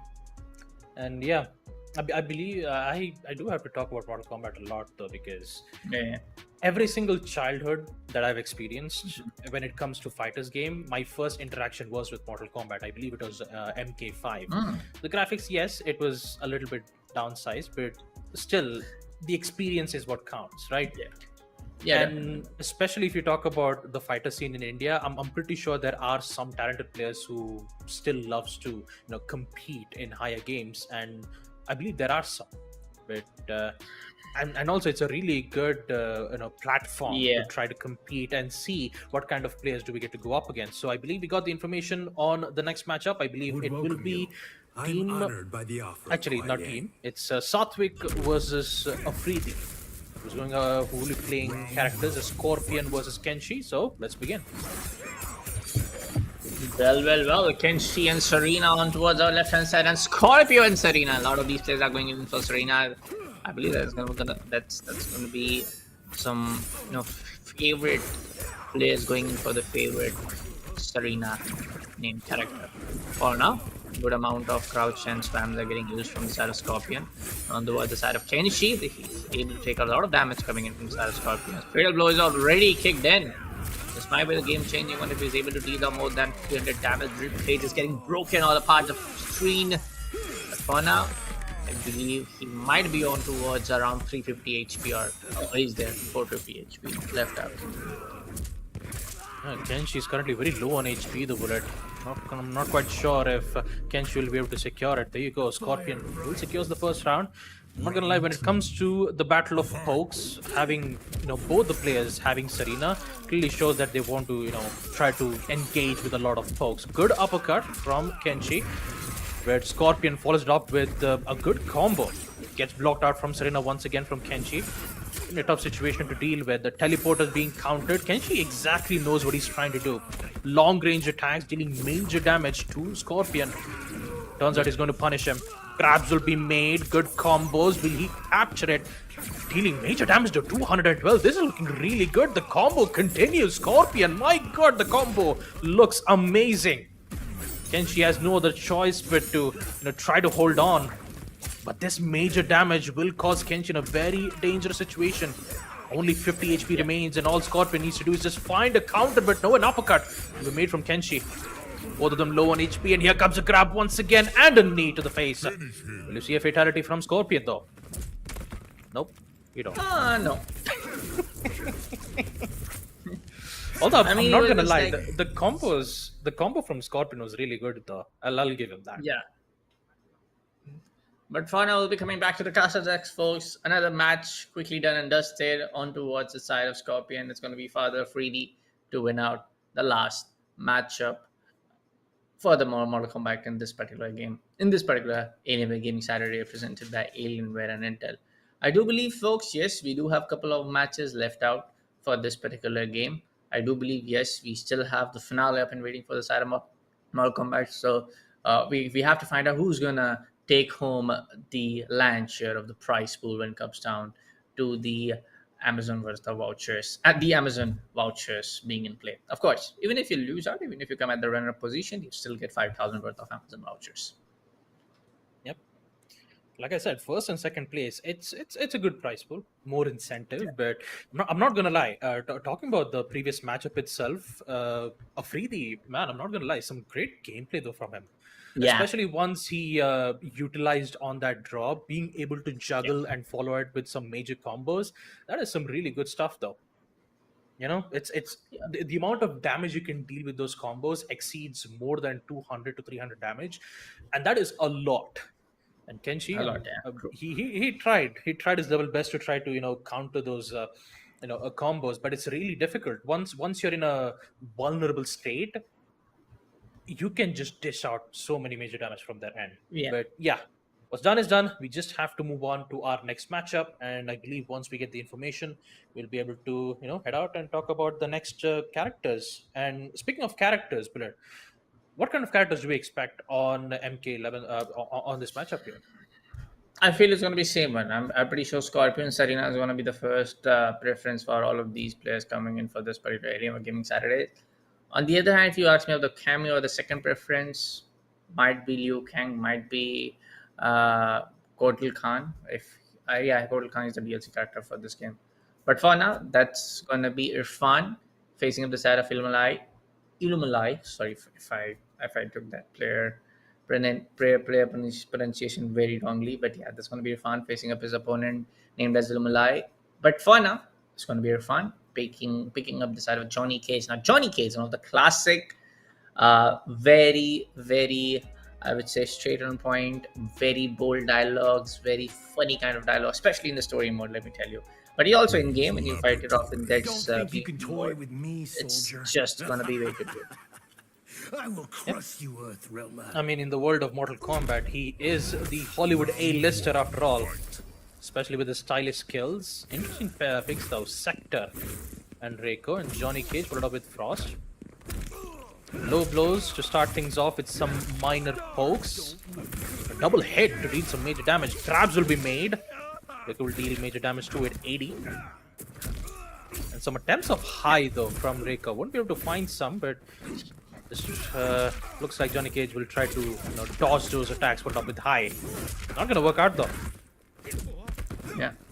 Let's see what's going to be the outcome for this particular game. Johnny Cage able to deal some good damage coming in toward the side of Raikon Sector. Fatal Blow is already kicked in. Oh boy. Coming in for the side of Sector. I believe there's going to be another quick match indeed where we do see Irfan winning it up. Maybe I jinx it, maybe I not, but let's find out. I mean, I'm not going to lie. The constant knee attacks just...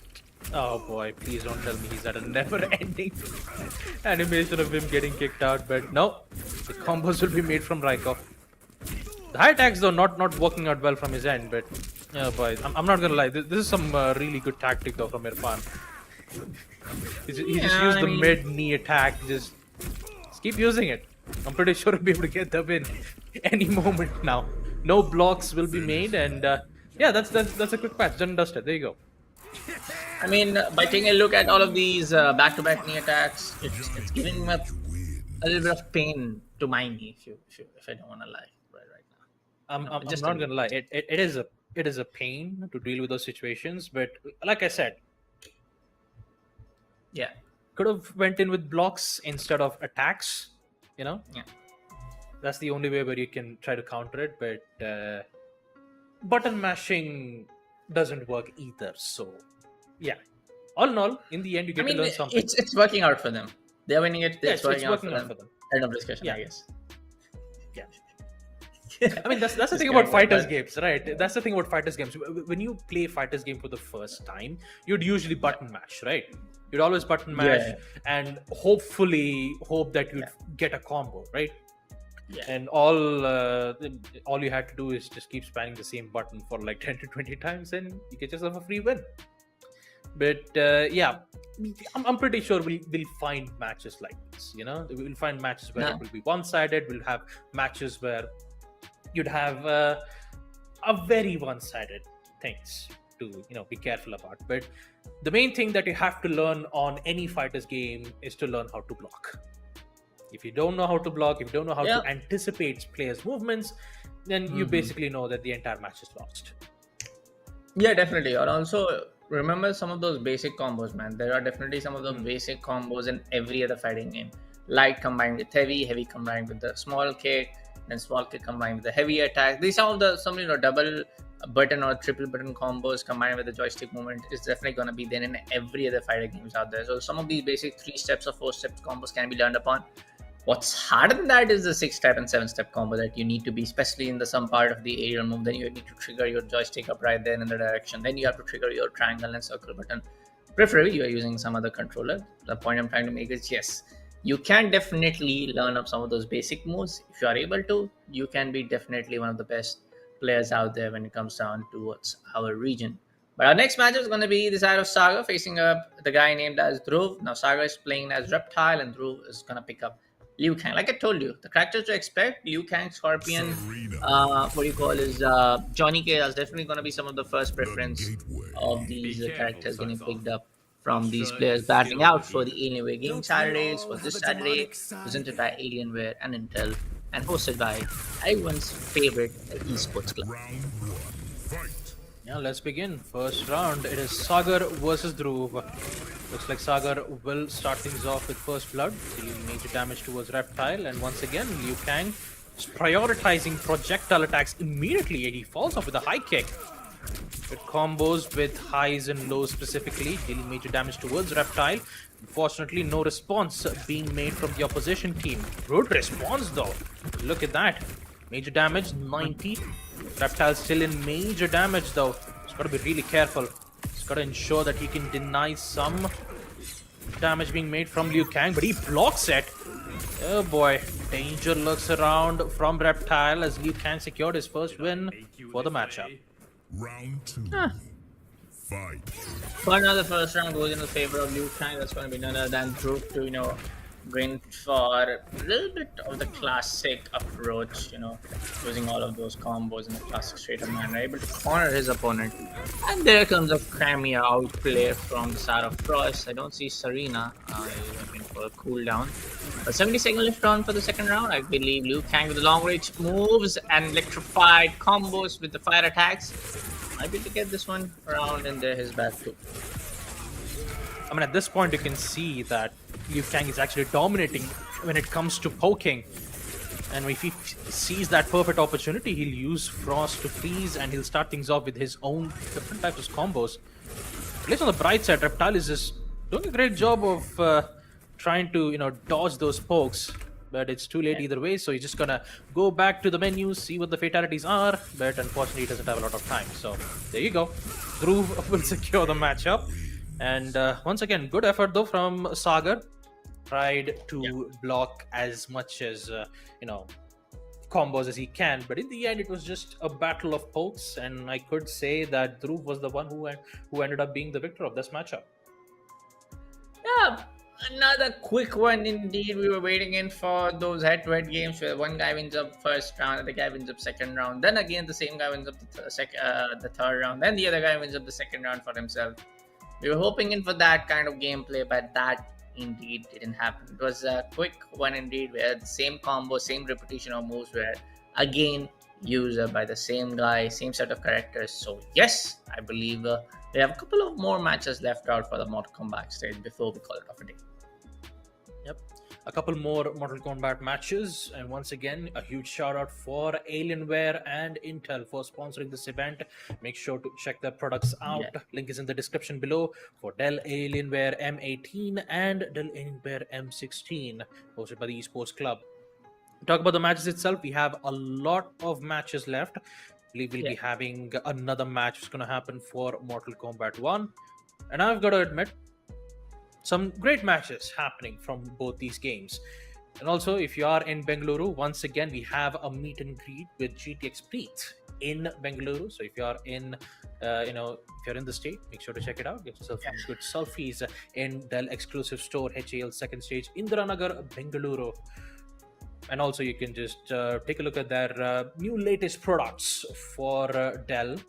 Some great products which would definitely help you up the ante when it comes to playing gaming, or maybe if you're into architect and if you need some stuff that needs help with the work, then we can do exactly that. But now, let's just come back as we resume back with yet another matchup between Wasant Kumar versus Krish, Liu Kang versus Kung Lao. Prepare for when we find them, Kung Lao.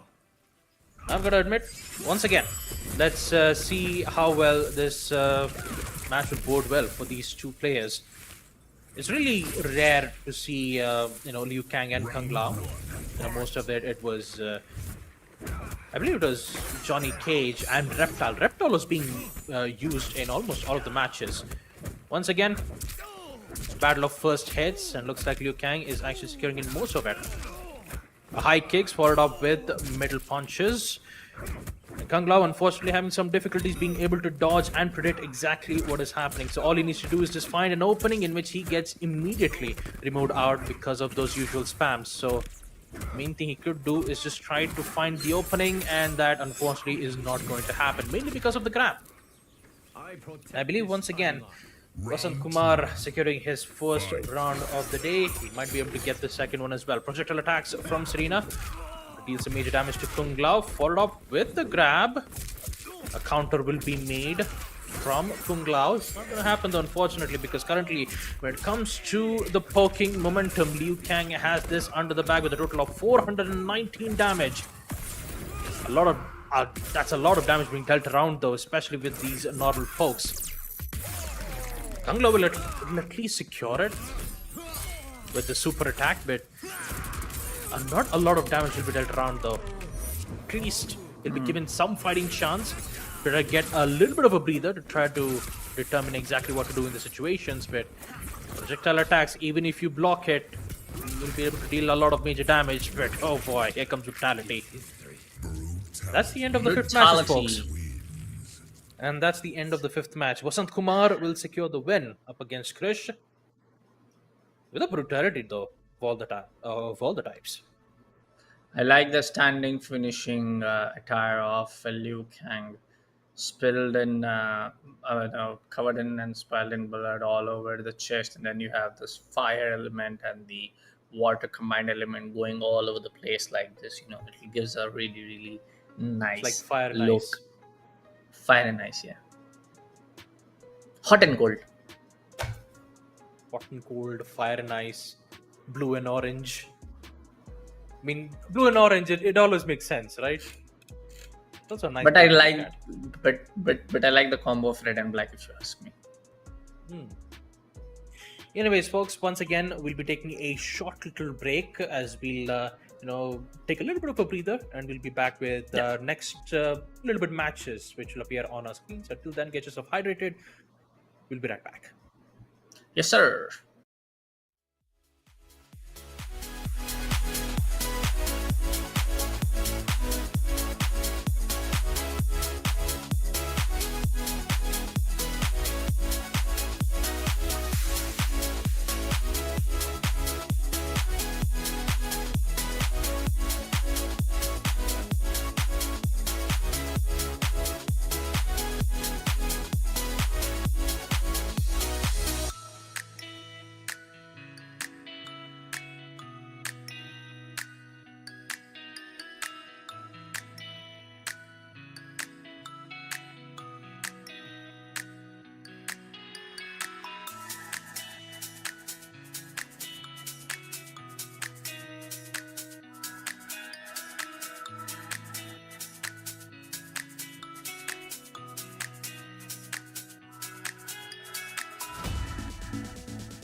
hacked into this.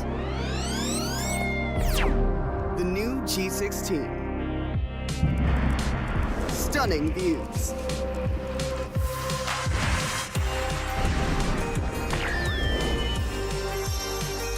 Advanced gaming performance. Top the leaderboard. Stay effortlessly cool.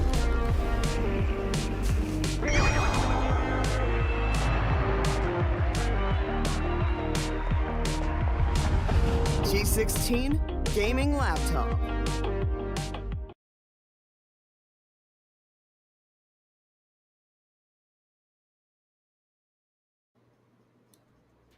Alright, folks, once again, welcome back to Alienware and Intel Presents Alienware Gaming Saturdays, hosted by the Esports Club. We are back with yet another matchup of Mortal Kombat 1. We've already had 5 matches back to back, and now we're going back with yet another matchup. It's between Wimmer and Abishek. We'll be playing Scorpion and Johnny Cage respectively. So, Bullet, we have Scorpion and Johnny Cage, the captain of Shirai Ryu, versus the Hollywood A-lister Johnny Cage. So, what are your predictions? Not being an Hollywood fan, but I do predict Johnny Cage is gonna win it. I see. Looks like you're a Scorpion fan. Me, on the other hand, personally, I like showboating most of the time, so I think I'll just go ahead with Johnny Cage. So, for the players, Wimmer and Abishek, I wish you guys the best of luck. And once we get the matchup, we'll be able to see who's going to win it all. Let's see, folks, what's gonna be the play. Johnny Cage and Cyrax, or maybe Konya, maybe Sector. Or on the other hand, we have Scorpion combined with a cameo of Frost, and that's gonna be someone else getting picked up. I guess that's gonna be the in-game universe girlfriend for the side of Johnny Cage, if I'm not wrong. For now, yes. For now, it's gonna be the Johnny Cage penthouse as well. That's gonna be Sonya, of course. I forgot the name, Sonya. The best part is we are in Johnny Cage's apartment right now, and Scorpion is dealing some major damage towards Johnny Cage, though. Ooh, nice grab attacks, though, from the Scorpion. It's just a kunai knife with a rope that's tied alongside with it. The amount of combos that you can do with that knife is just so deadly and dangerous. Meanwhile, as we take a look at the match itself, Johnny Cage is having a style of his own, though, countering the teleport from the Scorpion. Follows it up with a grab. 110 damage. Both Johnny and Scorpion are looking low amount of HP, but it's Johnny Cage who's been dealing with a lot of major damage from his end, though. Yeah. I mean, let's see what's going to be the play coming in.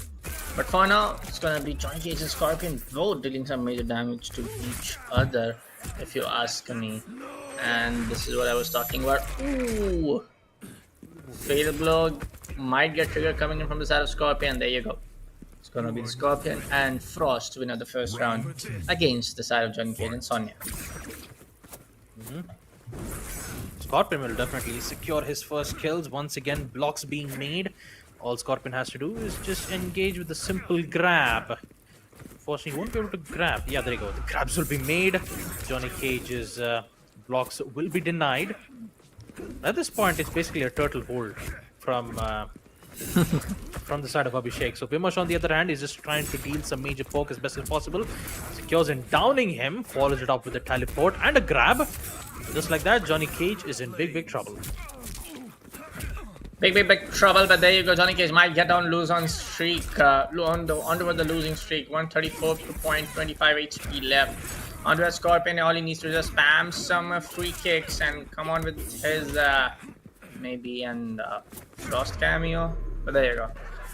And that's gonna be it for the 6th match for the day. So that's gonna be Wimmer defeating the guy named as Abishek.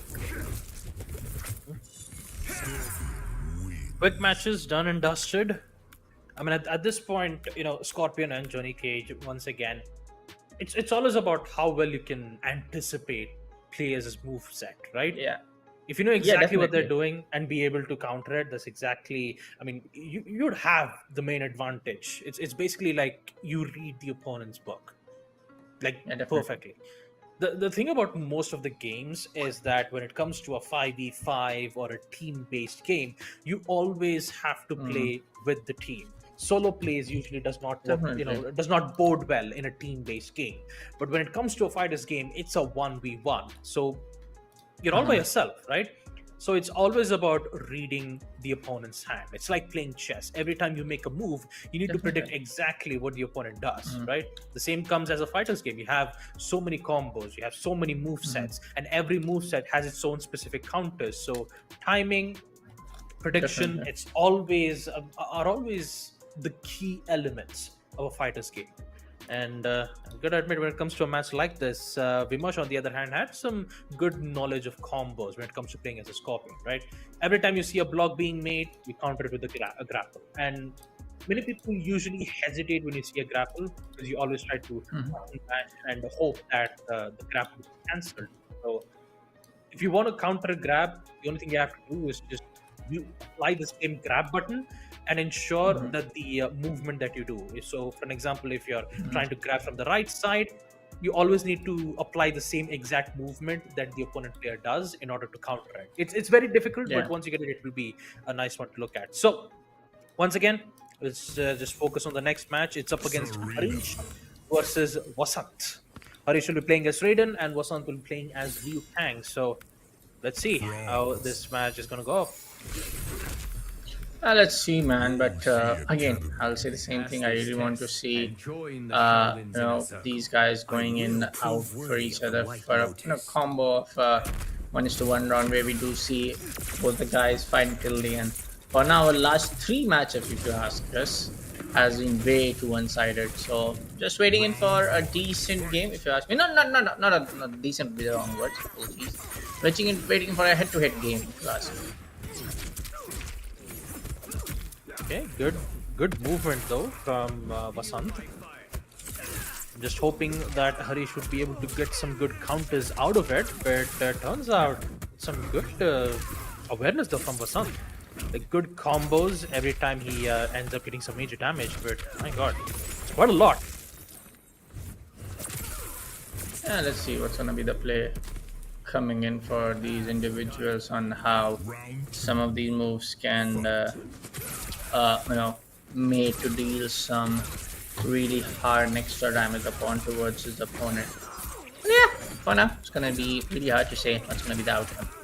First round already won by decided Liu Kang and Sarina. Talking about Sarina and first they're getting some major damage again coming in from Liu Kang. So might be a quick one indeed. And there you go, the brutality move coming at the end. Yeah, a good juggle combo followed up with brutality will secure Vasant the victory that he requires up against Harish, who's playing as Raiden. Once again, it's just quick matches. If you talk That was about really one-sided quick. matches, right? It was really quick. But yeah, hopefully in the next matches we're just gonna make I'm hoping for a good one-on-one good fights, right? So yeah, I mean, there's not a lot that we could talk about in this matchup currently. I mean, True, yeah, the only thing we can do is that talk about the players that every time you lose, you get to learn more about it, and when you learn more about it, you feel like you want to learn more about the combos. Next thing you know, that's exactly what a player does, right? You grind, you fail, you come back up, and then once you compete, when you know all the move sets, that's exactly where you end up being good at the game. There's no shortcut to success. Yeah, definitely. There's no shortcut to success, but there's also no shortcut on how you can actually get on towards the succession of winning these Alienware Gaming Saturdays and assembling a major chunk of these Amazon vouchers, and then buying some gears, buying some of these games, and grinding and practicing all out through. But also, we have the confirmation for our next game, folks. We do believe our next match is ready and waiting. That's going to be fun. Playing as Johnny Cage, facing on the side of Drew, who is the winner of the match number 3, I believe, who's going to play as Liu Kang. Yep. Temple of As the Kataraba. players slowly starts to be, I mean, it is singular limbs after all. So the more the matches we see, the skill gap increases. So Let's see how well it's going to work out between Dhruv and Irfan. Starting things off with the projectile folks. It's currently Dhruv who's winning all these battles. He always follows it up with projectiles and high attacks, dealing major damage, and then ends up with some minor combos from his end. So all Irfan has to do is just... Oh yeah, I just realized it's Irfan with the same combos. You know, the knee attacks. It's definitely painful to watch, but if you know how to counter properly, you know exactly what to do. So combos will be made. Okay, I'm not gonna lie. It's just looking at knife attacks, looking at like knee attacks like this always brings a smile to my face. But ooh, good counter though from the projectile Johnny Cage. Actually, from the projectile Liu Kang. Blocks will be made, no grapples, but a huge sidestep follows up with some major damage. So only 21, HP remains off from Johnny Cage. Liu Kang is just looking good from his end. Once again, tries to find the opening, step stack, like he sidesteps towards the left, use the projectile attacks, and wins the first one. Wins are the first one, and Liu Kang, the classic OG character coming in from the initial franchise days from the Mortal Kombat. Johnny Cage also did the one. I guess he was introduced more like 3 or 4. Not really sure, but he's also one of the OG characters inside the game. So OG characters facing off another OG character. But you do see some counters coming in from the side of Johnny Cage on this time. But Liu Kang again grabbing an upper hand, using those all of the aerial moves to deal out maximum amount of damage to his opponent. Yeah, unfortunately for Irfan, the knee is definitely not going to work. Dhruv will secure this matchup though, nonetheless. There you go. That's once again a quick match. It's always about once again. It's if you take a look at this entire team base, right? You have players who knows how to use the projectiles. You have some players who would usually, prefers the spam attacks, right? But like I said, yeah. Once we reach at the end of like the final 3 or final 2, the skill gap increases quite a lot. So I've got to admit, when it comes to going up against Dhruv versus maybe Wimmer, maybe that's going to be a good match to look at, Bullet. I don't know, man. The amount of matches that we've seen are so one-sided and so, quick. I mean, it's over in less than 3 minutes, 2 minutes, of course. The minute I just give you a throw, hey, it's gonna be this particular guy playing in this one, what you have to say, it's already over before you complete your sentence. So yes, again, we are waiting for that round 1, round 2 head-to-head game, but I do believe our next matchup is ready and waiting. That's going to be Shantanu facing on the side of Abraham. That's going to be Scorpion playing in by Abraham, and Shantanu picking Baraka. And when I talk about Baraka, his storyline was very good when it comes down to Mortal Kombat 10. Yeah, Mortal Kombat 10, Baraka had like a different thing, right? I mean, he usually is in the nether realm, right? Basically the underworld of many other realms that you visit in the world of Mortal Kombat. You have Earth Realm, you have Nether Realm being the evil version, and Earth Realm being the one that humans live. And then you have the entire tournament called Mortal Kombat. It's an interesting draw to look at, but let's just focus on the match as we see Baraka just doing some good combos though from his end, followed up with a little bit of low blows. Low followed up with some high attacks. Scorpio using just high attacks, more than enough to deal major damage to the opposing side. Yeah. Let's see. For the time being now, let's see what's gonna be the first round winner, and that's gonna be Baraka and Serena, I believe. Winning the first round in less than 40 seconds indeed. For now. It's gonna be none other than Abraham to secure it's gonna be Shantanu to secure the first round. Indeed has a chance to make a comeback right for now. Let's see what's gonna be the play in this particular 70 what's gonna be the play in this last 78 seconds. So most of the grab attacks is working well for Baraka. The combos are just looking really good. Although he's just waiting for the right moment to exploit his weakness. Grabs followed up with some attacks. A jump attack will be denied immediately from Scorpion. And Baraka is just constantly poking him endless. Lows with highs, making it very impossible for Scorpion to predict exactly what he's going to attack next. Jump attack for the finish. And just like that, we will see Shantanu secure this matchup once again. Yeah. I feel Shantanu is way too good, man. Shantanu was able to win on the first of his initial matchup that was against some other guy. I believe that was match number 2 or 3, if I'm not wrong. And again, he's able to win up his matchup in round number 3. So, congratulations to Shantanu for making his way to the next stage of today's Alienware Gaming Saturdays, built by Alienware and Intel. Yeah, don't forget to check out Dell Alienware M18 and Dell Alienware M16 products. Link is in the description down below. Make sure to check it out. And also, once again, huge shout out for Alienware and Intel for sponsoring this event. And also, folks, if you are in Bengaluru, there is a meet and greet with GTX Preet in Dell exclusive store in Indiranagar, Bengaluru. So if you're in Bengaluru and if you want to play some games of Mortal Kombat 1, or if you want to check out some great products that you want to play, well, make sure to check out those impressive stores. Well, our next matchup is going to be between the side of Adler Free facing up the side of Wimmer. Now, Wimmer is going to play as Liu Kang, and Fadl is going to play as Scorpion, the first main character themselves. In the few seconds, we'll be also finding out who's going to be the cameo character, the support character, if you want to call it in the technical generic term. But inside the game, it's called the cameo, K-A-M-E-O, cameo character. Scorpion teaming him up with Serena, and then you have Liu Kang teaming up with another female character. Lord Liu Kang. Yeah. So, Scorpion and Liu Kang both has some really great move sets. You have the teleportability from Scorpion, and then you have Liu Kang followed up with the projectile.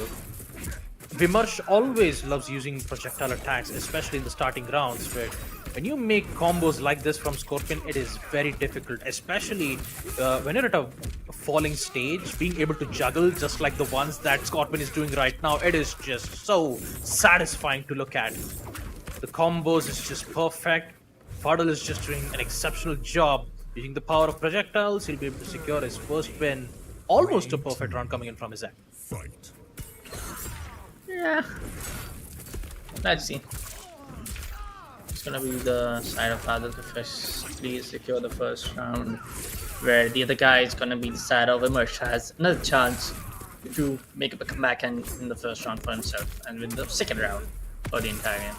The Scorpion is still able to make out some good moves, and Liu Kang is able to counter out one after another. Finish. There's going to be another double hit, triple, make that 4, make that 5, make that 6, make that 8, make that 10, 323.77. And Liu Kang, I believe, is done and dusted for. Yeah. Blocks will be made, and Scorpion will be able to secure his final kill. A simple low blow. Will you see a fatality? No, just a simple punch.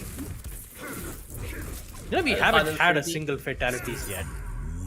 We've had like 2 brutalities, We had brutality, but never a fatality.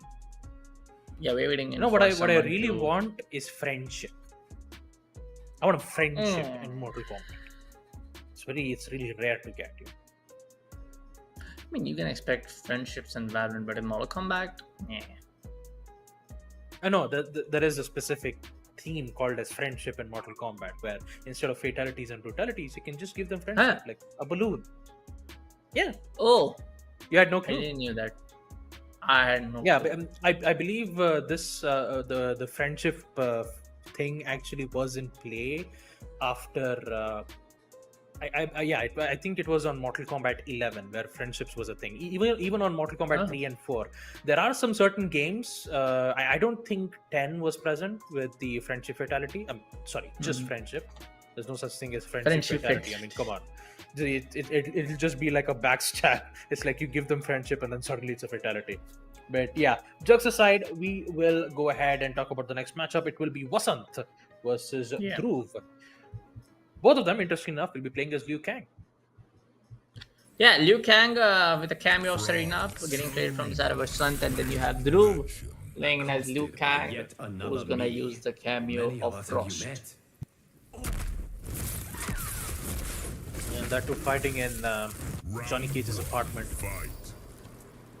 I mean, everybody wants to destroy his penthouse, dude, which is already almost destroyed.